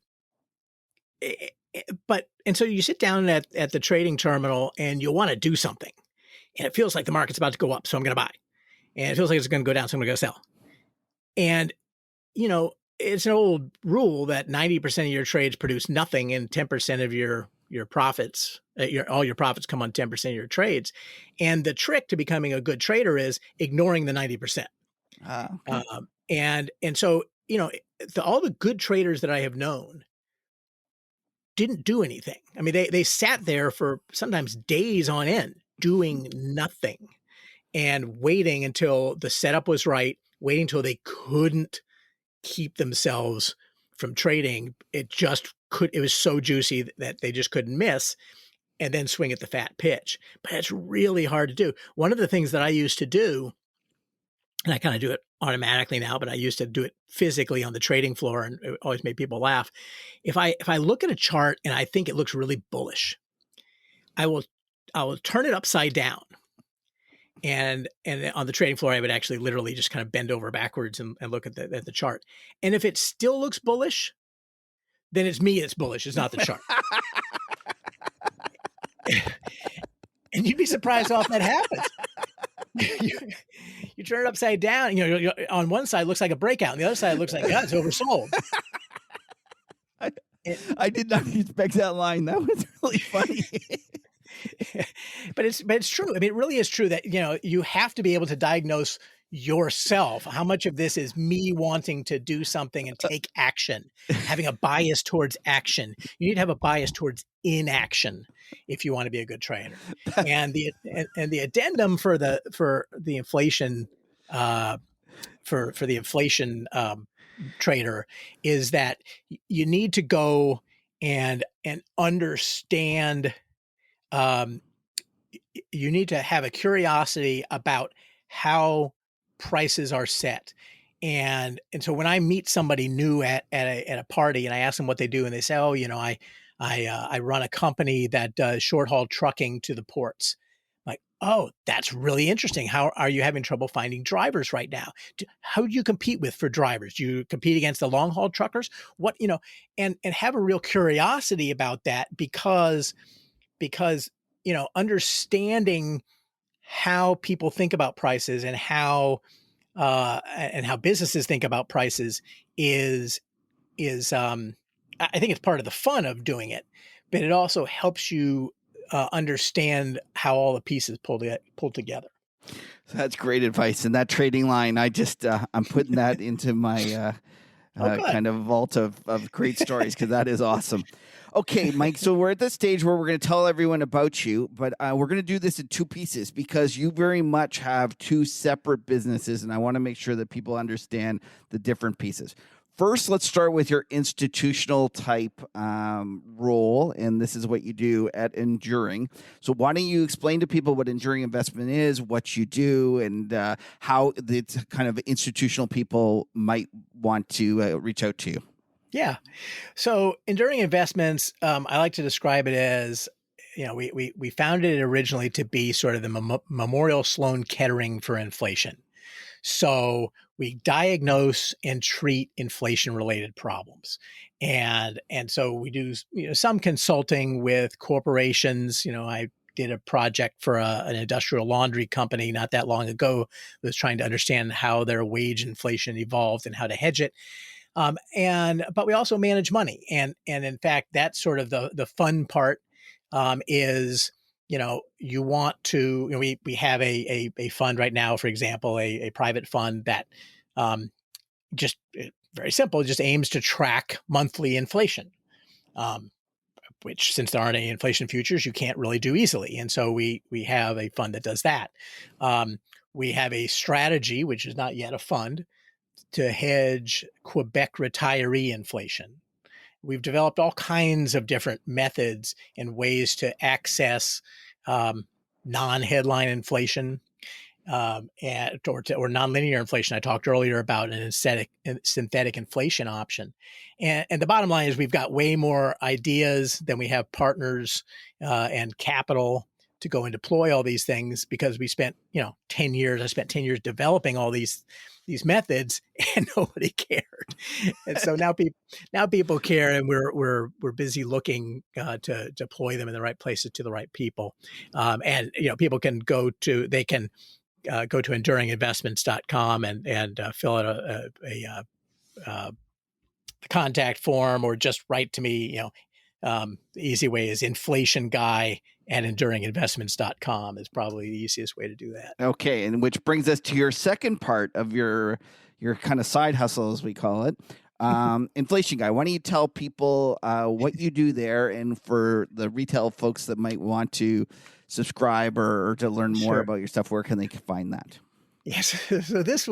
So I told you, back when I was on the street, I wrote all the time. I wrote strategy pieces, and I wrote, daily commentary and all that stuff. And I've just never been able to stop, because I find the rigor helps. And so I kind of naturally spew out content. And so for many years I had a blog, and sometime last year I got together a group of my friends and advisors on the business. And I said, look, for 10 years we've had no inflation. And so, our business wasn't as successful as we wanted it to be, but going forward the next 5 years, there's no excuse. So what do we need to do differently so that we're going to be successful? And weirdly, one of the main things they said was, everyone thinks you're the inflation guy. Inflation guys think you're the inflation guy, and you really should play that up. And so we created a persona, a superhero, inflation guy. And I've been inflation guy, by the way. I've been inflation_guy on Twitter for more than a decade. And they said, make that a superhero. And so we did. And so I've got a podcast now, Sense and Sensibility, the Inflation Guy podcast. I'm kind of toying with. The Twitter is very active, and the main Twitter is free. I've got a blog that's inflationguy.blog that's free, that I've been doing for a long time. And we've just now started to add, ways to pay me for it. So we have a private Twitter feed where, when CPI drops, I deliver a lot of real-time analysis that sort of drills down to the nuts and bolts of what's actually going on, and gives sort of some trading insights and things like that. And so you can subscribe to that by going to the blog, inflationguy.blog. And But anyway, that's not it. It really is a side hustle. I mean, it's it doesn't make a lot of money, but once you start putting out tons and tons of content, you're like, well, we ought to at least get paid something for that. Yeah, So for sure. With all your hard work. Okay, so for those who wanted to learn more about that, it's inflationguy.blog. yes, And that's let me just pull it up here and see if I do this. hopefully it comes up. Inflation Guy. If you For a long time, it was mikeashton.wordpress.com, but we rebranded it. And for those who want to follow you on Twitter, it's at inflation_guy. Mike, That's right. It's been such a pleasure having you on. As I say, we're running an hour and a half, and I could go another hour and a half with you. Come back. I really appreciate your time and all your wonderful insights, and thanks for making time for us. Hey, thanks, Kevin. I really appreciate the invitation to come on, and it's been an entertaining hour and a half for me too. Thanks. Take care. All right, Patrick, it's time for talking charts. What do you have planned for us? Well, okay, let's just quickly go through the top 3 things we were watching last week. And the first thing we were talking was about those 10-year Treasury yields. We ended up betting on that. We'll talk a little bit more about it there, but certainly they are gravitating a little bit higher in this window. They're not counter-trend trading there. The second thing was asking bear market rally, or is the bear market over? And lots of bears in that statement. And well, the market certainly rolled over. I want to talk about this chart on the S&P here in just a moment, because I don't know whether that's I would consider this heavy technical damage, but certainly the last 2 days have been definitely you can call it a pullback, right? It's that big run has been cooled off, and then there was the FOMC minutes, which really the cool off in the markets almost started on cue after that. What did you take away from the minutes? The FOMC minutes actually surprised people that they were a little more dovish than expected in terms of the initial reaction. And then it was one of those things where whoever was reading it, the bears found something hawkish to focus on, and the bulls found something dovish to focus on. I would say that I think people should stop looking at them. The Feds told you that, no, honestly, you're laughing at that, but the reality is the Feds told you they're out of the forward guidance game. It doesn't matter. It's going to be every single economic number is going to mean a lot more about what they said in the last meeting, because they're not going to be tied to policy from the previous month like they usually are.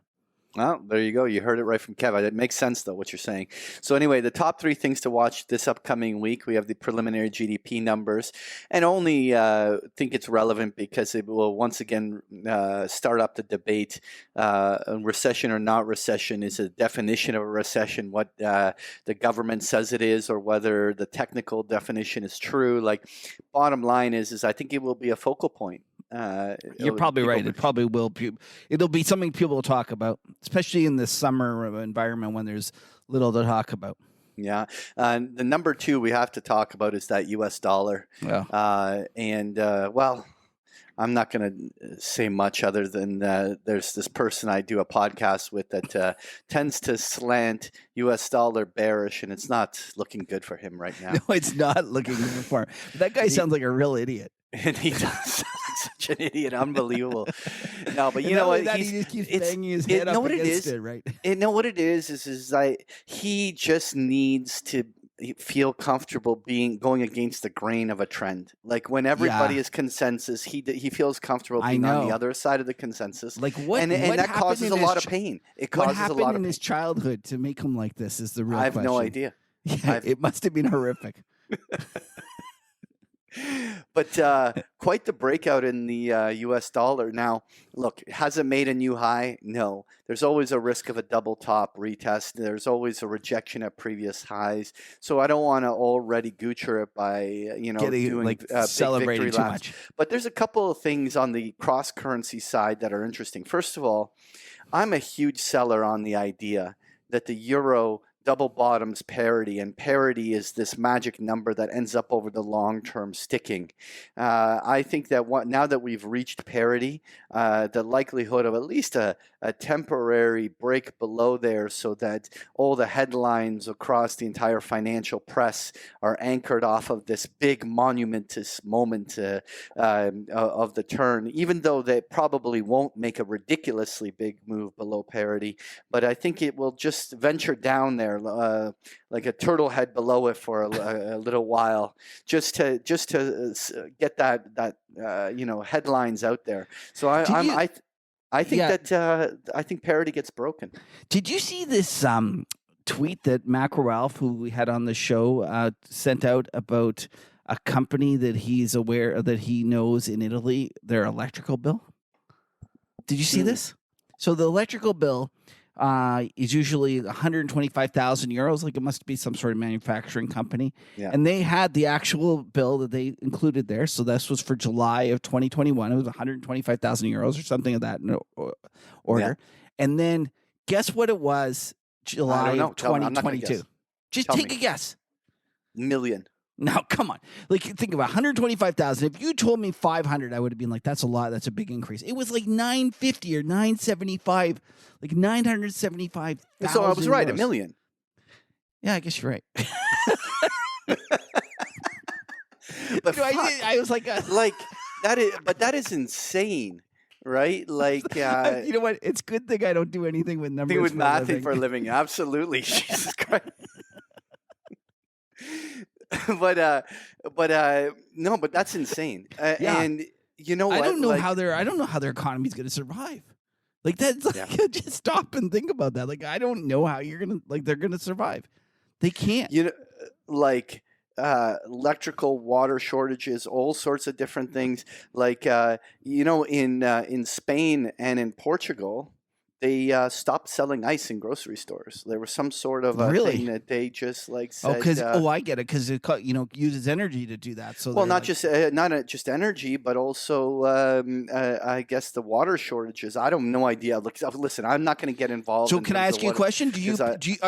Are your utilities included in Portugal? No, but actually, you should get ready. But you know what though? What I love here is that the weather is so kind of right down the middle that I never turn on my air conditioner and I never use heating. Like I like maybe 20% of the time. I feel bad now, Patrick, because I can't say the same thing. I came there and I run hot, and I was like, "This is kind of gonna get cool." If it's a real big bill, that's why I tripled last quarter. That's right. Let me know. Okay, but I haven't seen a crazy difference for me though. Anyway, let's go back to the dollar charts here. So the big thing for me, I'm a big seller that parity becomes like this major floor on the euro, and the fact that we tested it once and are coming right back down there.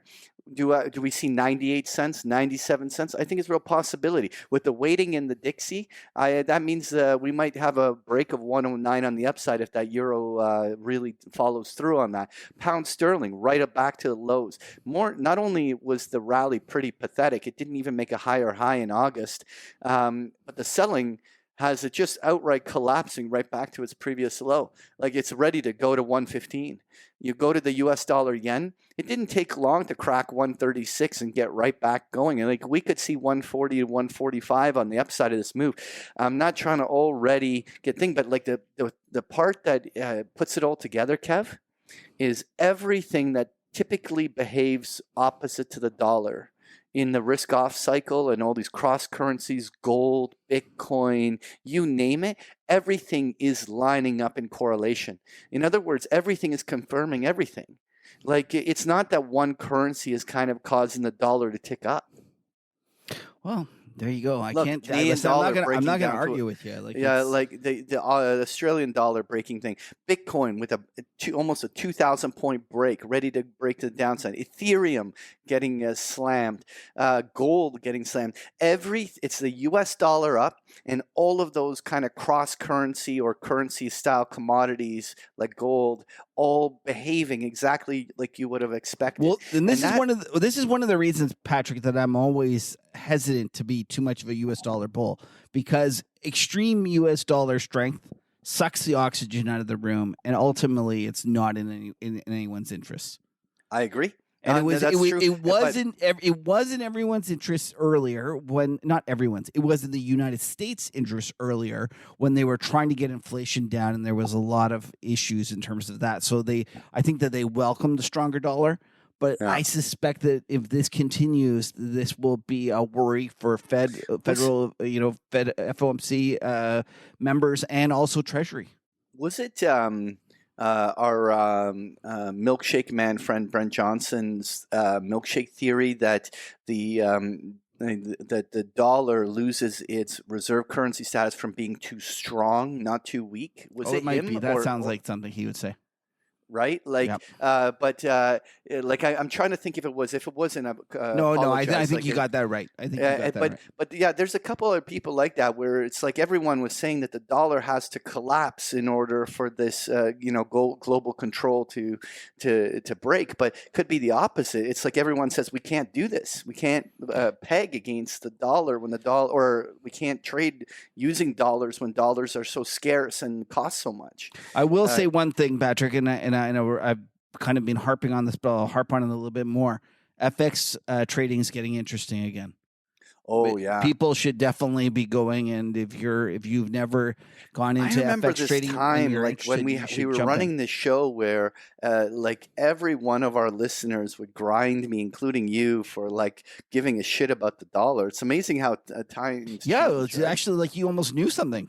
No, I got lucky. Let's not. I only grinded you because it was every single time. It was like the US dollar. Because it's just the framework from which I look at. And you listen. You're being completely correct. Right? You've been completely correct. We should just say like it's always there. It's always there for me. So we should put like top. It's not more or less important. It's just always there. Yeah, top 3 things we're watching, not including the dollar, should be the new segment. We should have the top 4 with the dollar being always. That's right. It's always there, always number 1. And so it's the other 3 things to watch. Yeah, the other. That's okay. There we go. We got the name of the segment from now on. The other 3 things to. But yet it's so true. Okay, so let's talk some of the equity markets first. So S&P, the first pullback we're getting now. To me, this is a really important 3 days. Now, we have seen what was essentially a 60-day. By the way, I thought this was really interesting. Okay, so we are from trough to peak. It was a 60-day rally. It was about 19%, 700 S&P points, right? Okay. 60 days. So what I wanted to do is just highlight when we go to the S&P back to the 2000 bear market, and just simply look at the multiple bear market rallies that occurred. And what's interesting is, like, for instance, this bear market rally that started in March of 2021. What's it called? Was a 21% rally that lasted 63 days. Then later on, there was the July bear market rally, which from to the peak part, obviously retested it a couple times, but was a 77-day rally, about 25% off of the low. And even after the bloodbath in 2022, the next bear market rally lasted about 28 days. About 25%. So there were these kind of 20 to 25% rallies that lasted, the average of them is about 2 months. And we have now kind of reached that point where we rallied 19% in about 2 months. And, when we were asking that question, is it a bear market or not? This to me is what's it called? A really interesting moment. And to me, the other thing that's important is if you look at these pullbacks right over here, halfway through, there's these little like 2-3 day pauses in the market where the S&P gives back more or less 100 plus S&P points, and then after 3 days blasts off higher. Well, we're at that exact crossroad. We gave back about 50% of the rally that started in August, from August 10th to the 17th, that 1 week impulse higher. And if this was going to get bought on dip and be in character of the prior trend, it would be bought on dip on Monday. And so if we are cracking below 4,200 come next week, that to me is the first time that this 1-2 month bull advance has had the wind taken out of its sails. I don't know whether if I want to say something outright bearish that the collapse is imminent or something crazy like that, but it would be a break of this trend. and it would probably maybe lead to resistance working into September, and maybe retest of highs will fail. All sorts of different characteristics may start to emerge. It's all about this 4,200 level going into Monday for me. Okay, well, that's some good stuff. Now, I went to the S&P forgetting that we didn't talk about number one. Let's quickly go back to number one, and then we'll get back to the markets. So number one thing to watch, I just got excited about the dollar, and then we got all over the place, right? Like number one, though, the Jackson Hole Symposium, the big summer. First of all, I love the name, Symposium. Like, let's not call it a conference or anything like this. It's it makes it sound so sophisticated. Yeah, well, it is. It is. This is some of the brightest minds in economics Must be a getting together.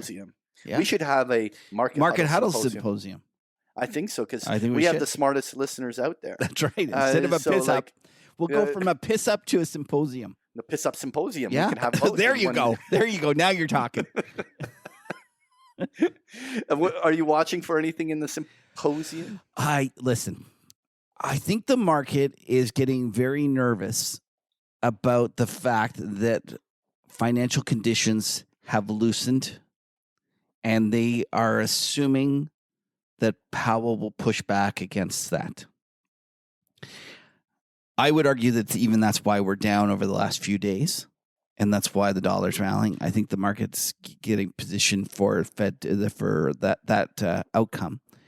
And to me, if that occurs, I don't know. I don't know how much of a surprise it'll be. I think everyone will expect it. I think the surprise will be if it doesn't occur, if he doesn't say shit.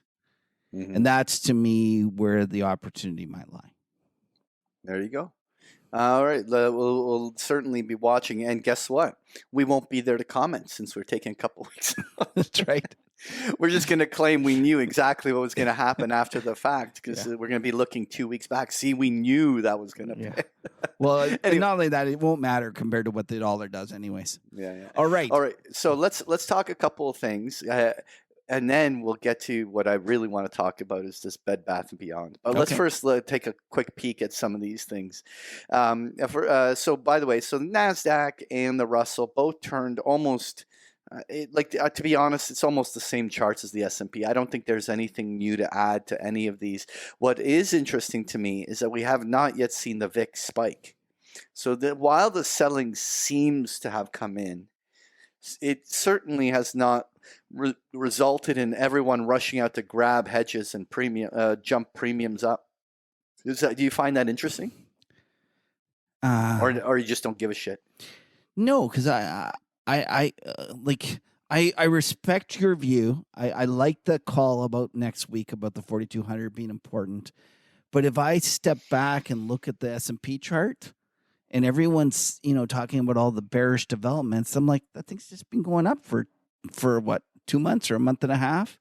And yeah, we've had a pause now for a few days, but until something else shows me, I kind of will take the other side. I think that we're going to continue to climb the wall of worry. You know what? The only thing that bothers me about your theory is the dollar strength.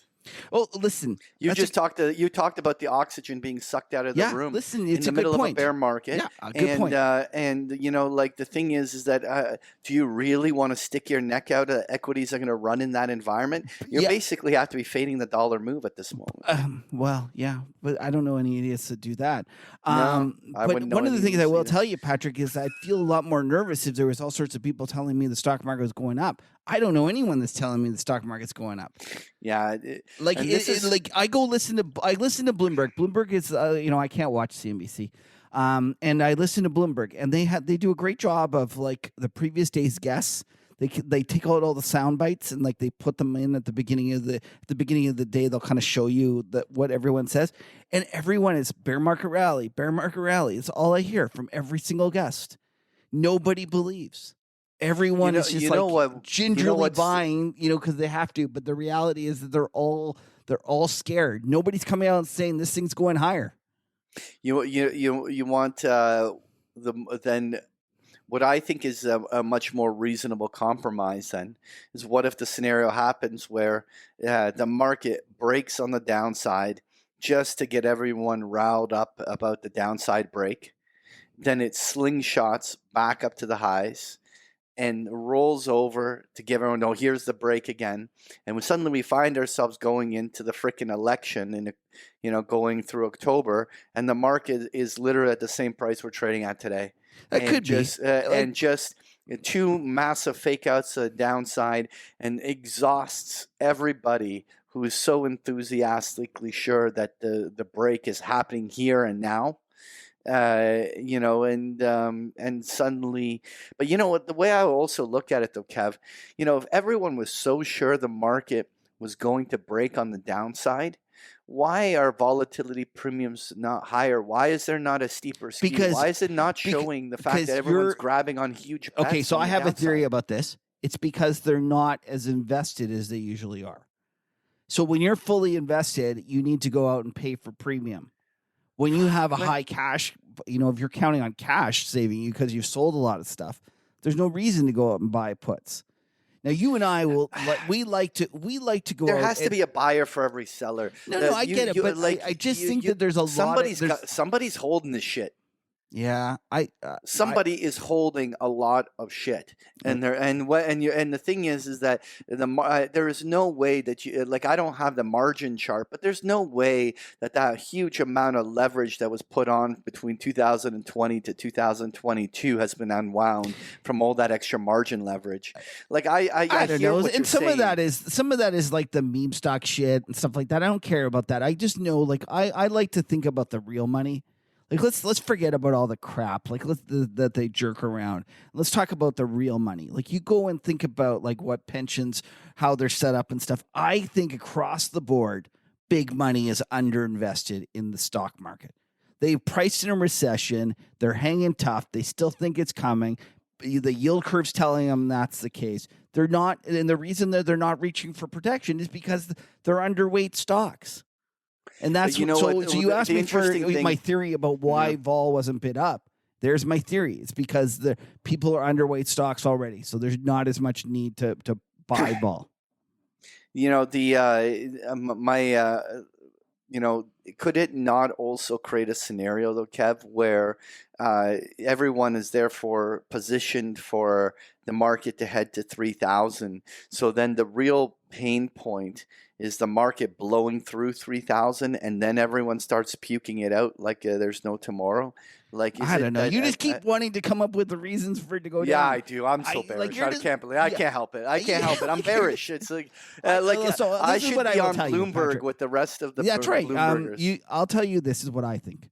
Everyone's focused on the stock market, and they're worried about the stock market causing a crash, or they still worry about getting hurt in the stock market. I'd be a lot more worried about the bond market if I was them. Oh, Jesus. Jeez. Yeah, I know. But, we just had 8.5% inflation, and the 10-year is 2.75 or some stupid number like that. There's a lot. What you are to bonds what I am to the stock market. Yeah, for sure. It's hilarious. Like, okay. One of us is bound to be right. Well, that's a good thing. We have it covered. Yeah, we have one of us can do a victory lap. That's right. Quickly on crude oil, you know what? It's nice to see a bounce. I think the headline was that China reopening kind of gave it a little bit of a tailwind, but in my mind, this trading view doesn't let me do a thicker crayon line than this, but I would draw it really thick if I could. But the point here is that there's like a very clear descending channel on the downwards of oil, and the couple of days of strength that we saw here is far too little to already be saying that a short-term low is in. The interesting part is that this level where we're at in this mid-80s is more or less where not only the breakout happened for the Ukraine confrontation, but also that huge mean reverting correction found support down there as well. And that's close to a 50% of the retracement of the entire oil advance in 2022. And so these are really interesting support levels, but the price action is still not yet in the favor of oil. You still have to respect the prevailing downtrend, but it'll be really interesting. The first clues for me that crude oil might dabble on the bull side would be clearing 95 on the upside. And if you see it's not making lower lows out on pullbacks, then you'd start to really contemplate that maybe the trend is shifting. Not there yet. Okay. No, nothing to add. Well, I actually, no big surprise. I'm going to take the other side of your trade. But the one thing I will, you're going to be short. No, yeah, you're still like 70. No, I'm saying I think you can buy oil here. Now, the one thing I will say is everyone's focusing on this front month, for a couple months.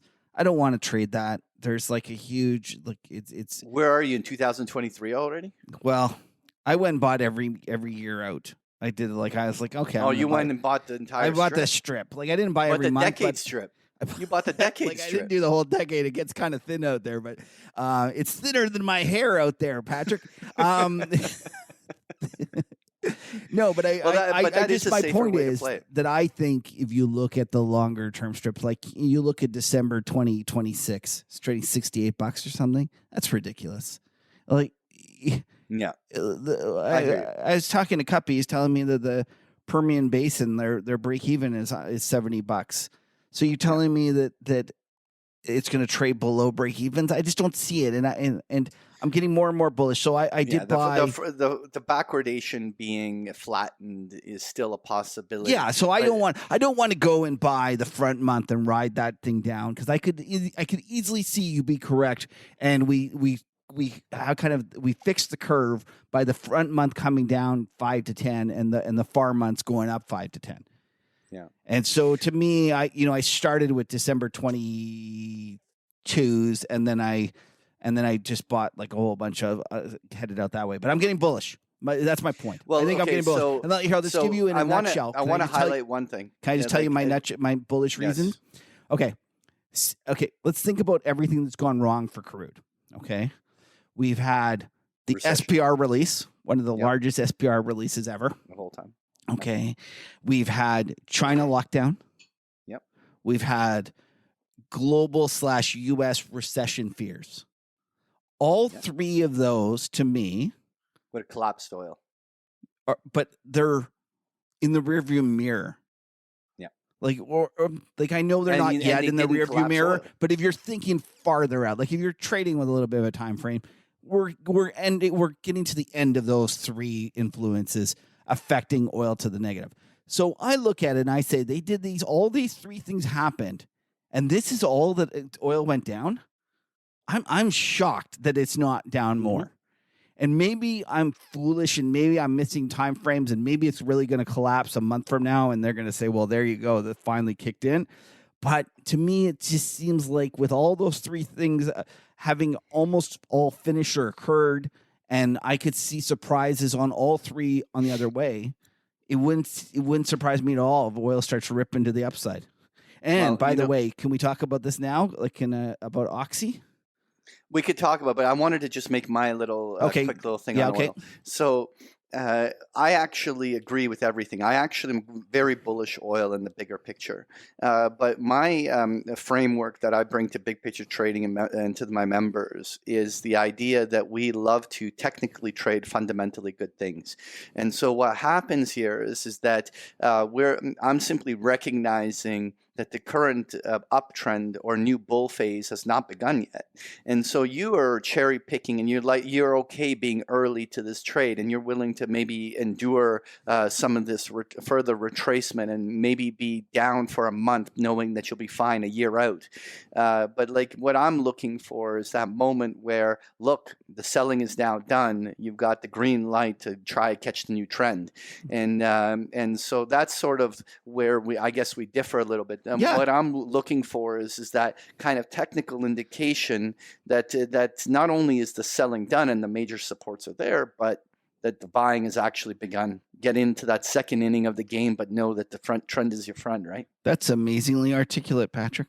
It's almost like you know what you're talking about.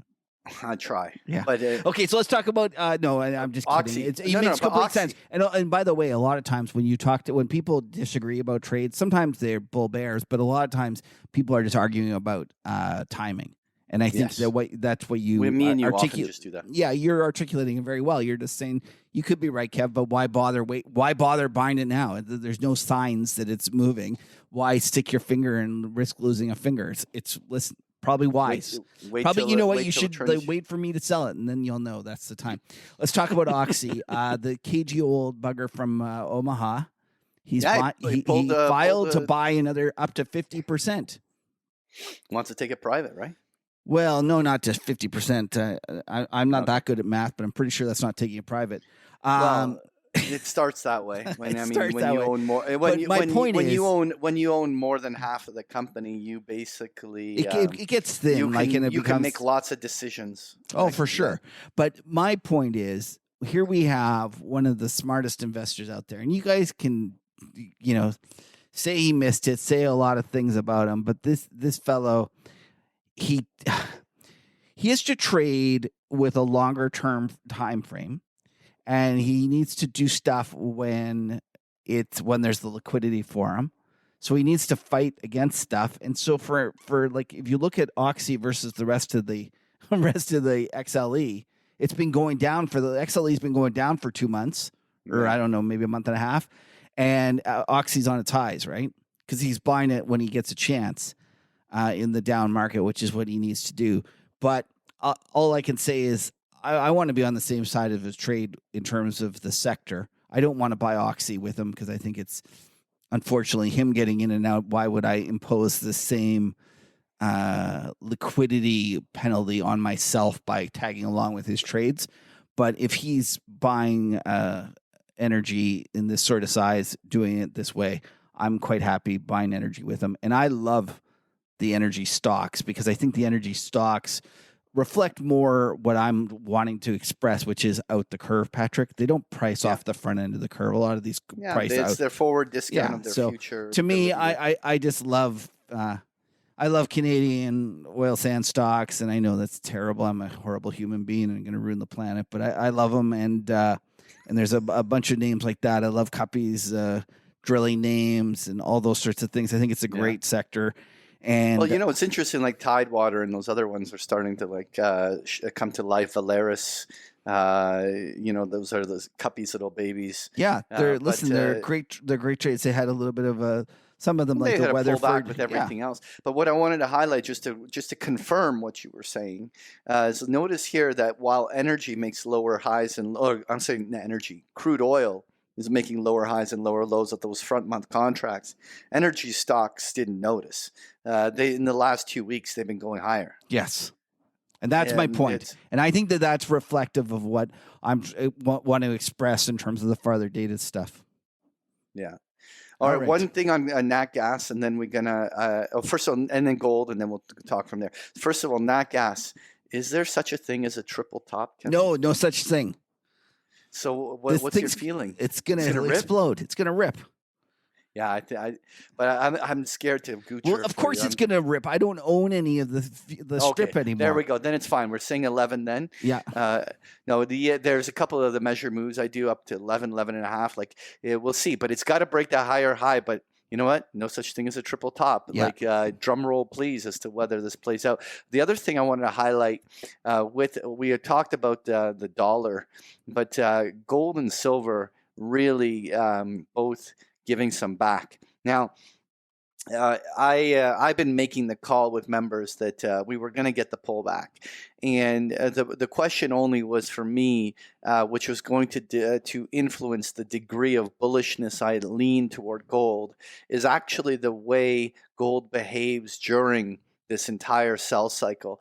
Because if the dollar is going for a rip, and if all of these cross currencies like the euro are getting slammed, you're getting everything risk off is getting a second wind.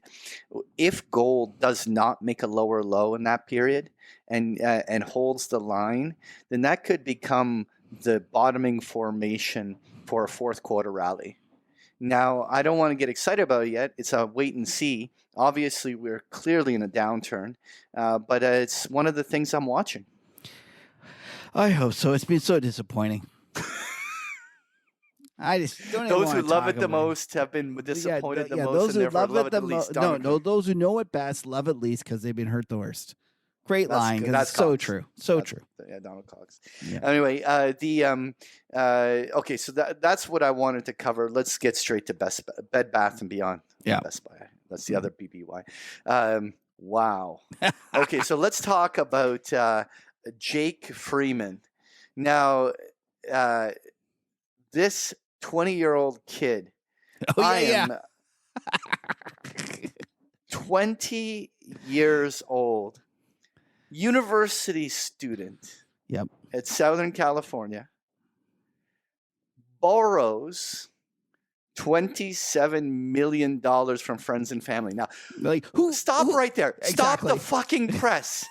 Like, I know it's such a stupid story, isn't it? Because the reality is, the moment you say someone borrowed 27 million, you just know they're in a different league. yeah, Right? no shit. Like so Patrick, if you're worth, I don't know what his family's worth, but let's just imagine they're billionaires, and he borrowed 27 million. Like, if he blew it, no big deal.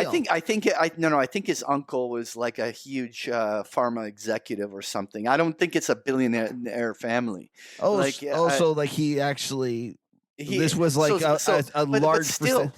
Who gives a kid a shot? More importantly, okay, it's not like I'm going to diversify it amongst some. No, I'm going to choose a bankrupt piece of shit company that is a meme stock, and I'm going to take all your hard-earned savings, and I'm going to lean on my 20 years of life experience to do an all-in bet.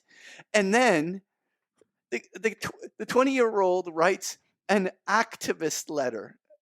Isn't there some conspiracy theory though that it's really, although he's putting his name on it, it's not that really someone him. else did it? No, yeah, that his dad's involved, because didn't He got they go fronted? they did some psychedelic drug next, and they sent it up, one of the Canadian psychedelic names, and they sent it up afterwards. And so there's some speculation. I don't know anything about this, that he's merely a pawn. Though. He could, you know what? It would actually make the most sense. Yeah, for sure. That it's not really him. 100% make the old. Like, if you think about it, if you're going to manipulate the market and you don't want to get nailed for it, just frame it on a 20-year-old kid. Yeah, he knows no better. He's going to get a good cut of it. It's kind of like when they send the 18-year-olds to war, they put them at the front of the line.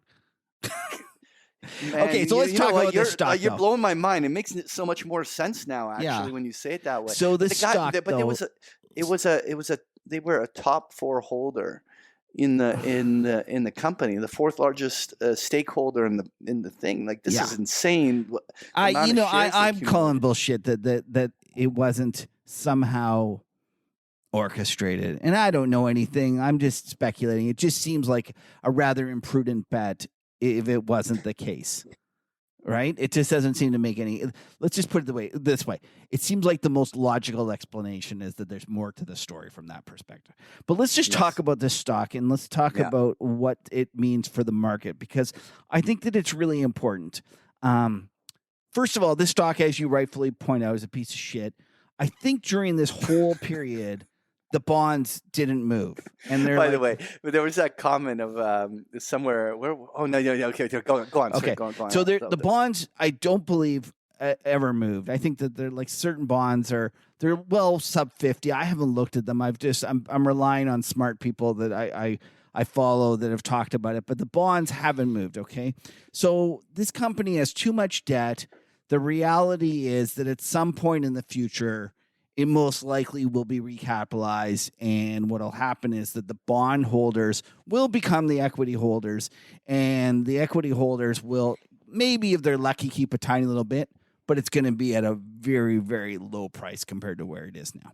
So I think that we can agree that that's probably the most likely long-term scenario. So now the question is, what does this say about the market in that they can jerk this around and move it up and down like this? Now, I know a lot of the kind of crusty old buggers on FinTwit are all upset about the fact that Powell needs to raise rates, they say, because of Bed Bath & Beyond. They like that there's too much money in the system, and there might be too much money in the system.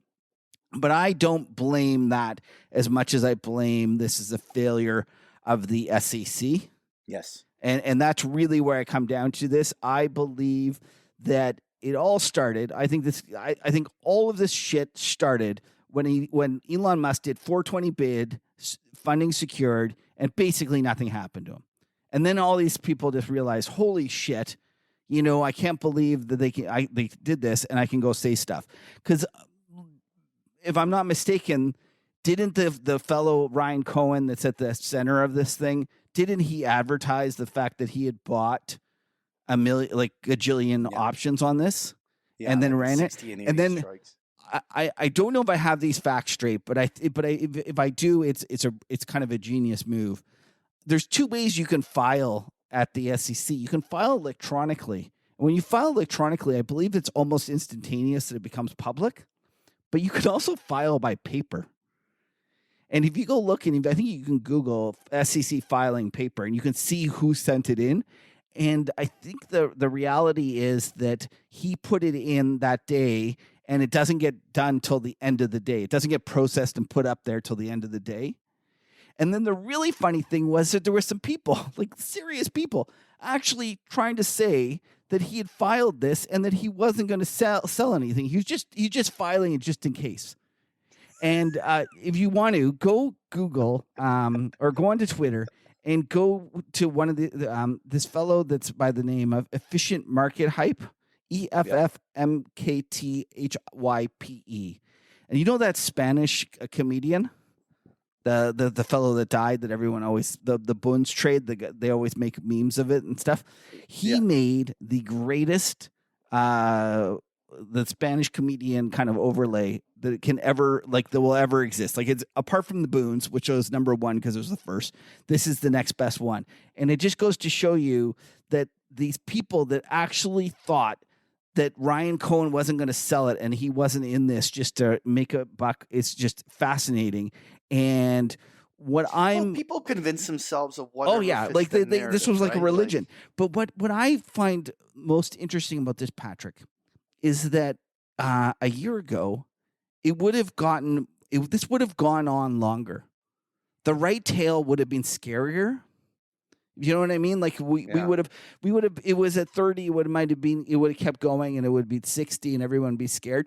And the fact that this has collapsed right back down actually leads me to believe the markets are behaving more properly than they have in the past. And I think this is great from a market's functioning point of view. If people realize that you can't squeeze stocks like this, that's not investing.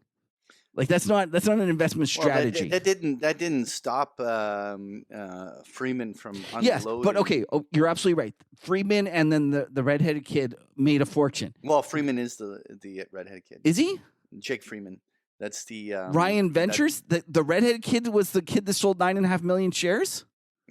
Well, he was the one that made the $110 million in profit from fucking unloading that. Oh, I didn't realize that. Okay, but the point is, I didn't know that those was 1 and 2 the same.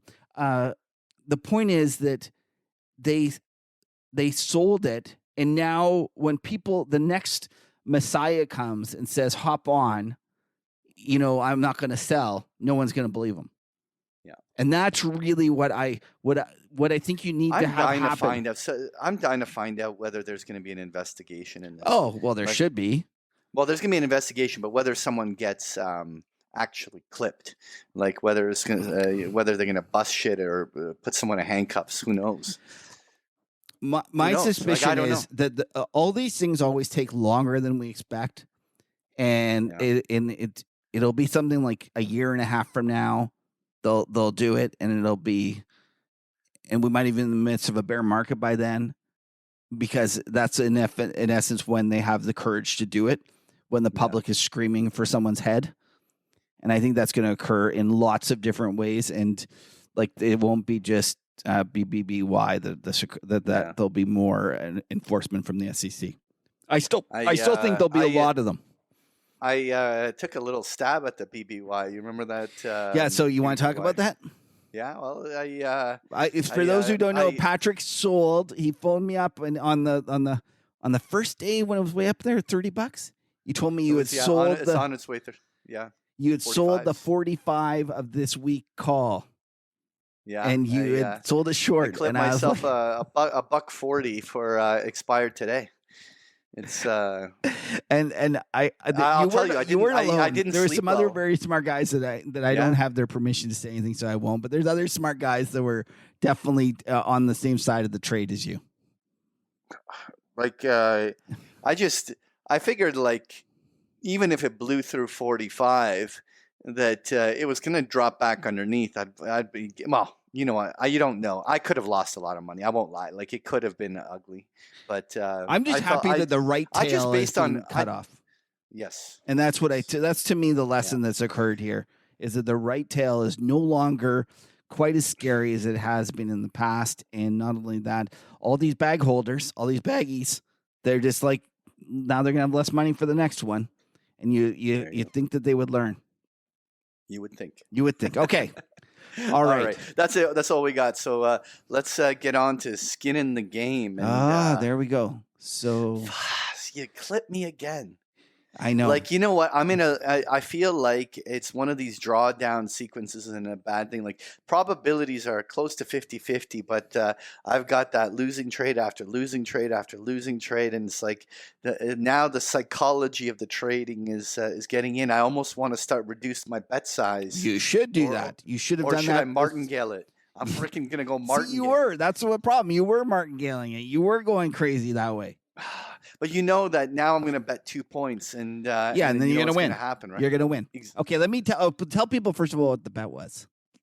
It was the 10-year note, and it was an over/under. And obviously, you were bearish. Yeah, and I think that the real part of that was interesting was that we bet big. Yeah, right. It was lots of points. It was 6 points, I believe. Was it? Oh. Okay, Skin in the Game is our weekly opportunity for us to demonstrate that we are degenerate gamblers at heart. Each week, one of us presents a wager and the other guy chooses which side of the bet he wants. Every wager needs to settle by next episode, and the rules of the games have changed from last year. We're going to play a match to 50 points. We originally started with 100, and then we were going slow, so we went to 50, and I think Patrick's regretting that now. The loser of the match will take out 3 lucky or unlucky, depending on how you think about things, Market Huddle listeners who for a dinner where they can grill him about why he had so many bad calls. So it's actually you that's going to have to take them out. Although we're all going to go, aren't we, if we can? Anyways, each week... No. It's you're taking them out under my bill. Oh, no, we're going to do it all winner. together. We're going to do it all together, hopefully, for when Patrick's in town. Each week, Patrick and Kevin will bet anywhere from 1 to 10 points on each wager. Once someone hits 50, they will win the match, and the loser needs to start figuring out restaurant reservations. Lena will somehow pick the 3 Market Huddle listeners randomly. We'll figure out those details as we get closer, although that is coming closer now. But the pool will definitely include those listeners submitting questions for No Stupid Questions and those sending us side effects. Okay, so I guess I got to pick something. Yeah. Okay, well, do you know what we're going to do? I'm going to keep it simple again. I'm going to give you a chance. We're going to keep it nice and simple. We're going to do the S&P 500 future. Although, wait. All right. Do you want to do this for next week, or do you want to, given that? No, we should do a 3-week bet. You want to do a 3-week bet? Well, I mean, we're going to settle it when we have the next episode, right? Or no. We'll make the bet settle for this 1 week long. Yeah. But we're going to just announce the winner and talk about it. I'm easy. Back. What do you know what? You're no, down. I'll let you choose. Sense. 1 week, 3 weeks. It makes the most sense. It's 1 week. It's next Friday. Okay. Next Friday, 1 week. Okay, here we go, Patrick. I'm gonna do the S&P 500. This is the September. Yeah. We'll do should we do futures? Sure, let's do futures. Or I could do this. No, let's do futures. Let's do futures. I'm hoping that they sold them right into the low and the close here. We're gonna do futures up or down.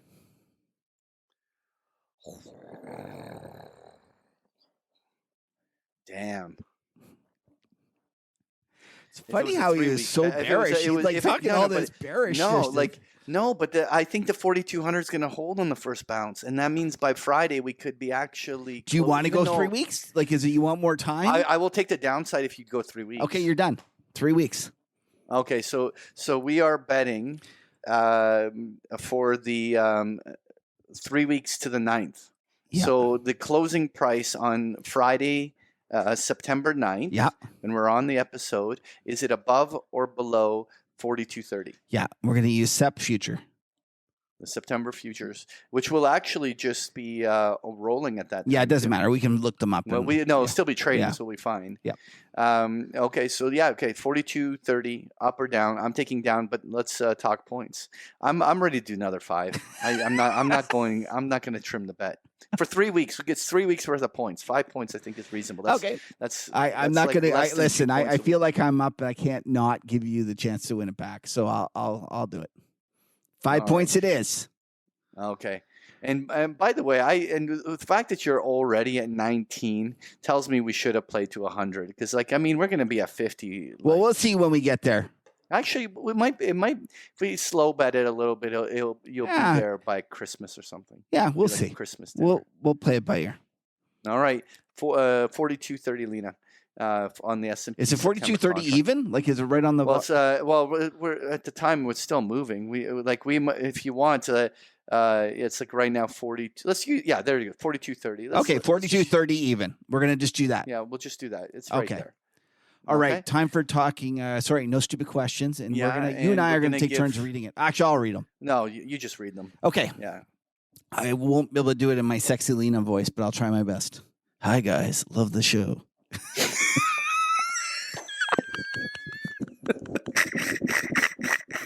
Lena, save us.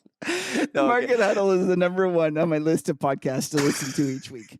Great, meaningful discussions, lovely humor, all topped off with multicolored crayons of various shapes and sizes. My question is about breadth of the market. How do you access the breadth of the market? Say number of stocks above or below a certain percentage of their 52-week highs, lows, etc. Are there any tools in terminals such as TradingView, Bloomberg, etc. that give us the breadth of the market on a press of command? Or do we have to create our own Excel-based database of different markets to make our own assessments manually? P.S. Have you guys seen The Boys on Prime Video? If not, it's a great one and definitely worth watching. I've not seen The Boys. I'm going to put it on my list. And this sorry, go ahead. You've seen it? I tried to watch. I got to 3 episodes, but the fact that I just don't watch TV, I just lost interest and didn't think. But it wasn't bad. Okay, well there you go. I'm not gonna. But it wasn't enough to. Wasn't that? Yeah, but you're. The only one series that ever made me stick right through was Game of Thrones, and that's it. Yeah, that was just the nudity. Okay, so Patrick, this one's for you because it's it's so. I want to tell everyone that, first of all, TradingView does have different breadth indicators on there. You can just Google them and just TradingView breadth indicators and give you a bunch of symbols. But I want to give a shout out to our friends at stockcharts.com. We've had David on the show numerous times, and there's just some great breadth indicators at stockcharts.com, and you can use them for free. Obviously, if you want to save them and change the settings, you subscribe there. But there's just a great, including bullish percentage indexes and all sorts of other variants of lots of them. But basically, they are all available on charting softwares. You do not have to do your own Excel work. They're all mostly available there, and the best is that you can even write different things in the different code inside these different charting softwares to actually even calculate the stuff for you. Point is, Excel is not what you need. You don't need to go and figure it out. I think every single charting package will have it. Just look up breadth or look up advancer decliners. There'll be something, and there's often, even if you just Google it and someone will have written thing, or there's in one of their help things. Or it's just a question of finding the right symbol. And there's even ones for like the S&P 500 or the NASDAQ 100 and specific ones on different indexes. So don't feel like you have to go you create that. There's definitely something in your charting package, most likely. Okay. All right, next. Here we go. Buongiorno, I believe that says. Hello, crew. Last week's discussion of the VIX got me wondering, what scenario would make the VIX go to 0 versus infinity? If stocks went bid only and screamed higher with no market sells is at a high or low volatility. If the price gyrated in a price range around some median value, like a sine wave, that would increase or decrease volatility. Also, as Canadians, how do you feel about teams in odd hockey locales like Tampa Bay doing well in the NHL? And when will a team hoist the cup again? Thanks from Helpless and Helena. Okay, so let's just address this. Tampa Bay, How long first of has it been since a Canadian all, team won the cup? It's brutal. Like it's terrible. Canadian team. I think it's like 1990 or And something. you know what? Now, two of the greatest hockey players in hockey with are even the top three hockey players are on Canadian teams, and yet they can't close the deal. Yeah. It's sad. 1993 was the last time a Canadian team won the cup. So what is that? 7 plus? Montreal Canadiens. Like that's a lot of years. It's a lot of years. I don't do brutal. math, but like that sounds like a lot. You know what? Everyone likes the Florida tax breaks, and they all gravitate to Tampa. It's but how do we feel? I don't know. I guess I'd like to see a Canadian team win. And how do I feel about like Florida and Tampa, or like Tampa Bay? Oh, good for them. I'm not upset about. I'm not. that, Yeah, them winning. I'm not upset. It'd be nice if they shared a little bit. Like give Canada the cup like once every. Well, 5 let's face years, it. Okay, I have a question for you, Patrick. If you go to Tampa Bay, how many Canadians do you think are in the stands? Well, when I went to a game there, it was over 50%. I was going to say, I bet you it's half Canadians. I went when the Leafs were down playing Tampa. Okay, but that's going to be a lot of Canadians. And the amount of Toronto Maple Leaf jerseys overwhelmed the stadium. There you go. It was like it was. It's like going crazy. to a Tragically Hip concert in New York City. You go, there's 1,000 people, and it's going to be 900 Canadians. It's just all the Canadians that live in New York go see the Tragically Hip, or used to. Okay, That's true. The one thing I will say, when they first went to Tampa, I believe that was when they lasered the puck. Remember when you used to watch it and they put a little laser on it? Yeah, that was a fail. And I had to watch some of those games for a long story, but I had to watch a lot of those games when they were lasering it. It was brutal. I couldn't watch it. And not only that, one of the things you don't appreciate is how good our Hockey Night in Canada camera guys are. They're outstanding. And like, I'll tell you, I don't know, I haven't watched an American one lately, but they used to regularly lose the puck. Like they would have to zoom out and try to figure out where it was. It was pretty. It can't be like that much harder than trying to track the golf ball in golf or something. I think it just if you're not used to it, you're not used to the game. It's difficult. Anyways, okay, let's talk about the VIX. Yeah. It can't really go to zero, and the reason it can't go to zero is because it's a volatility measure.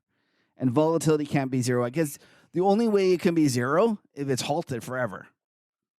That's a volatility of zero. It's not going to happen. So the reality is that there is a lower bound.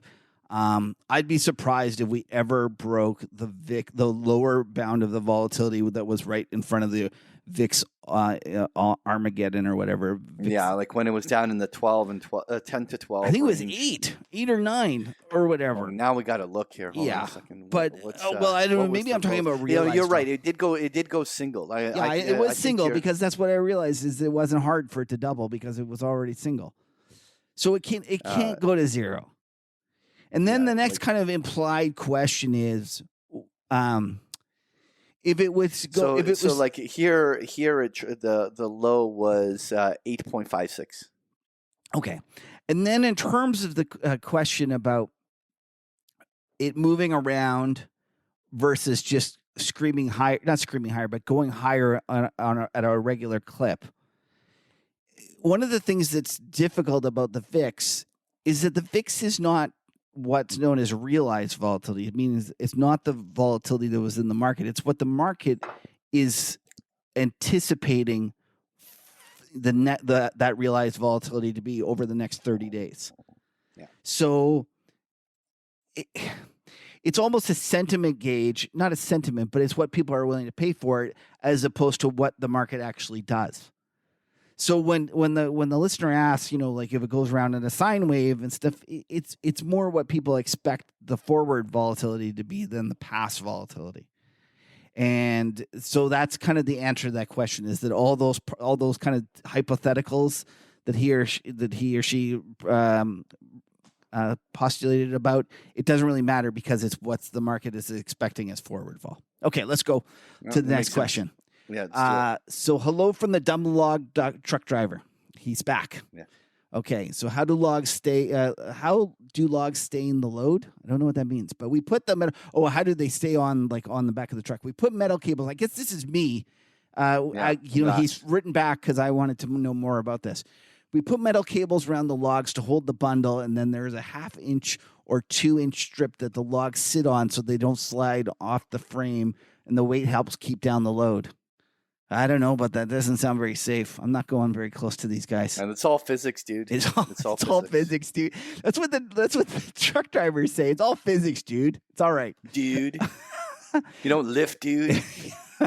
Jelena, Meat Eater is on Netflix. It's a hunting show. I can't watch Snowflake. Makes me want to punch a small child. Also, dog is tough, but it's edible. Oh my God, I don't know what's going on here. This is taking a bad turn for the worse. To Patrick or Kevin, what color do you get when you mix green and red? Which is, I never thought about this. This is a very great point because green for up, red for down. If you mix them together, you get the answer is brown, which equals shit, which is shit sticks. Which is shit sticks. So that means it's literally what Best Buy was just forming. Like if you take the green candles up and the red candles down of that entire rise and you turn it into a weekly chart where it mashes them together, it's a shit stick. It's a shit stick. Nice. So that's a great one. So that's so we just got a shit stick from the Best Buy, Best Buy, the technical formation, the shit stick. Bed Bath and Beyond. I keep calling it Best Buy too. I know. It's like it's the double BY versus the triple BY. Yeah. Like what the hell? Anyway. Okay, to Patrick and Kevin, my goal is to buy stock that will go to my kids when I die. I hope everything's okay. I'm 28. Boy, I like. Maybe stop punching so many kids in the face, and you might last longer. What or who should I study so I don't overpay for a company? Or paying with shit sticks is a better option for my goal. Thanks. This is a tough question in terms of long term. Let me take one stab at this. All right, expensive company overpaying when you have a 70-year time horizon, whether you paid a couple multiples too high is not going to make a difference. It's going to be far more about whether you picked a company that will survive a 70-year period. Exactly. Like how many? I think if you go look at the Dow Jones over a 70-year period, I think that they're almost all gone. Like for the longest time, GE like General Electric, was the only one, right? And many of them that did survive had to change their business models, right? It's I think that's too long of a time horizon. And I think if you have that long of a time horizon, buy the index, buy the ETF. Just own the market. Because the ETF evolves itself, right? Like it's you're going to get the benefit of the bias, of survivorship bias. The bad ones will get kicked out, and you'll keep owning the good ones. So the answer to that is go buy the index. Don't look for individual stocks. Okay. Well, I mean, if your time horizon shortens to less than 20 years, you can start kind of picking secular trends that will last a decade or more. That will work in your favor. But that's too long of a time horizon. All right, let's do the last one. Last one. So you have lots of banter about technical analysis, Lord of the Crayons, etc. But I'm really interested in how to integrate technicals into a process. Hugh Henry used to say he kept his fundamental trade ideas in inventory until there was a price confirmation as a humble way to acknowledge what you don't know. Jesus, so almost sound like what I just said earlier. I think it is. Actually, did you steal that from Hugh? Or did Hugh steal it from you? I must have. No, to be true, I've heard that not just from Hugh. I believe that there's a few people. I can't remember which of the Market Wizards, but it's been in one of the Market Wizards said almost the same things. It might have been Tudor Jones. Yeah. Maybe it was Druckenmiller. It was one of those. But it makes so much sense that so many people would do that, right? You technically trade fundamentally good things. It's there you go. It makes sense. Anyway, go on. That should be like your motto. It is my motto. Oh, well, there you go. It literally is what we say at Big Picture Trading all the fucking time. Maybe I should tune in every now and then. So a question for each of the huddlers. Kev, do you use technicals at all? And if so, how? And then Patrick, you listen to all these amazing guests, the vast majority of which talk fundamentals. Do you just ignore it all and just go with the price? Not even very bet size? Thanks so much. Okay. you want to go first? You start. Okay. Well, okay. For me, Okay. I love beyond that saying, which is our sort of a motto. The other thing that I always like to say that everything begins in my mind through the macro, and so what macro drives the economic fundamentals, the corporate fundamentals, which technically manifest themselves on the chart. So it's like a whole top-down process, and then I use options as a way to build further asymmetry in terms of the implementation of the trades. And so it's a whole top-down process. Technicals is just the sliver within that whole process in my world. So, but how about you, Kev? Where do you fit in? So I make fun of the crayon chewers, and no doubt about it. But there are some aspects of technicals that I really do like, and even though I give my partner here a hard time about all of his multicolored crayon box, there's lots of times that I'll phone him up and ask him what he thinks about this technically, and they definitely contribute to my. No, it's true. It's not true. It's true. Yeah, once I called him back in May. It's true. And so I guess one of the things that I would say, some technical analysis, it almost goes into human, not human. I wouldn't even say price recognition. Like there's some that I find myself more attracted to than others. Like for example, the Fibonacci guys. No, not the Fibonacci. What are the guys who do the numbers? What's the number one? D-marks. D-mark okay. guys, yeah. Okay. So like I see a D-mark guy, I tune out. And so no, I don't tune out or tune in. I tune out. I don't listen. Okay. I don't. And I'm sorry, I just don't do it. What are the wave guys that Horse always the horse fat lover or whatever his name is always loves making fun of them? The wave guys. Is it the Elliot Wave? Elliot Wave guys. That's the other one. Like you just be like, oh no, that was actually a third wave down instead of a second leg up or whatever. And so all those things I don't like. But there are people like I listen to Patrick when he tells me specific areas. I want to be aware of those. I want to know what he's thinking because I want to put that in there in terms of my thinking. In terms of if everyone else is thinking about that number, then I need to know how it might behave at those numbers. And then the other thing is there are like Patrick comes up with some good ideas from a technical basis, and I'm like, oh, that's good. And it just for whatever reason it clicks with me and it coincides with my fundamentals. So I would say that Patrick. Was it a question about my technicals? No. But I'm just saying because I don't do technicals really. Like I don't sit there. Like yes, I kind of look at them and I do it, but I don't really know what I'm doing on them. But when I find a trade I really like, and nobody's talking about it, and it's not something that is getting a lot of attention, and it's not very popular. And then the technical folks tell me that it's actually done something that's important. That's like it gives me the conviction to make my bets bigger. So I would say that I use technical analysis for varying my bet size. All right. Yeah. That's it. That's good. All right. So if anyone has questions for yourself or me, you can submit the questions at nostupidquestions@themarkethuddle.com. And listen, you have a much better chance of having your question featured if you throw us some side effects because our brains are exhausted. For sure. We've run out of them long ago. With new ones. Long ago. And so like any help was always appreciated, improves your chances of being chosen for the dinner. Featured. There you go. Thanks for tuning into the Market Huddle. We appreciate you spending some time with us. Please give us a follow on Twitter. You guys know where to find it. And please, if you could, rate and review us on iTunes. Patrick, where can they find you? You can find me on Twitter at Patrick Sarasner at bigpicturetrading.com. And Kev, not only where can they find you, but also we should make the announcement as well of just to reiterate the fact that we're not having a couple shows over the holidays here. But anyway, where can they find you? I'm on Twitter at Kevin Muir, and you can check out my newsletter at themacrotourist.com. And listen, we can never have too many friends. Bear market, bull market. We're just happy to spend some time together on this crazy ride.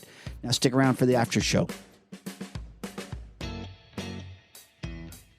So before we rate the beer, Yeah. just one more reminder. Next week, we have pre-taped an interview with Mary Childs, actually, from the Road Book about Bill Gross. It was one of my favorite interviews because she had all sorts of insights and just it's a lovely lady, and I enjoyed it tremendously. So stick around for that next week. And then the Labor Day, we're working people, so we're going to take it off and celebrate with all the other proletariat. Nice. All right. All right. So Right. let's review So- your beer, and then we'll, unless you have something to add, we'll call it an easy one, early one. You know, the first thing is that it was a much darker ale. It had a much richer taste. It had like that malty taste to it. It was smooth. Actually, I enjoyed it. You know what? We haven't featured a lot of ales. We spend a lot of time in either pilsners or IPAs, right? And so for an ale, I'm actually going to give it a pretty good rating. I'm going to go 7.9. Well, there you go. It's a good beer, and I recommend it. It's awesome. And by the All way, right. you know what? We should reach out. We thought we were gonna get a toilet bowl beer. The one made with toilet water from Yeah. Singapore, and it ends up being that it's sold out. So if any Huddle listener has some in their stock that they're willing to share with us, we'd really appreciate it. Because I can't tell if I'm excited or disgusted about the possibility of drinking toilet water beer.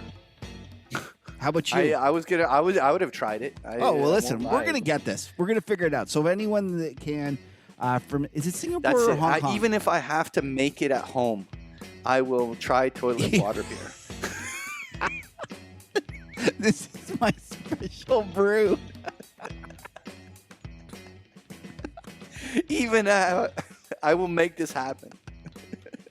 Okay, we can't beat that. We're gonna end on that note. Everyone have a great, couple of weeks, and we'll see you on the other side of Labor Day. Take care. Thanks for tuning in.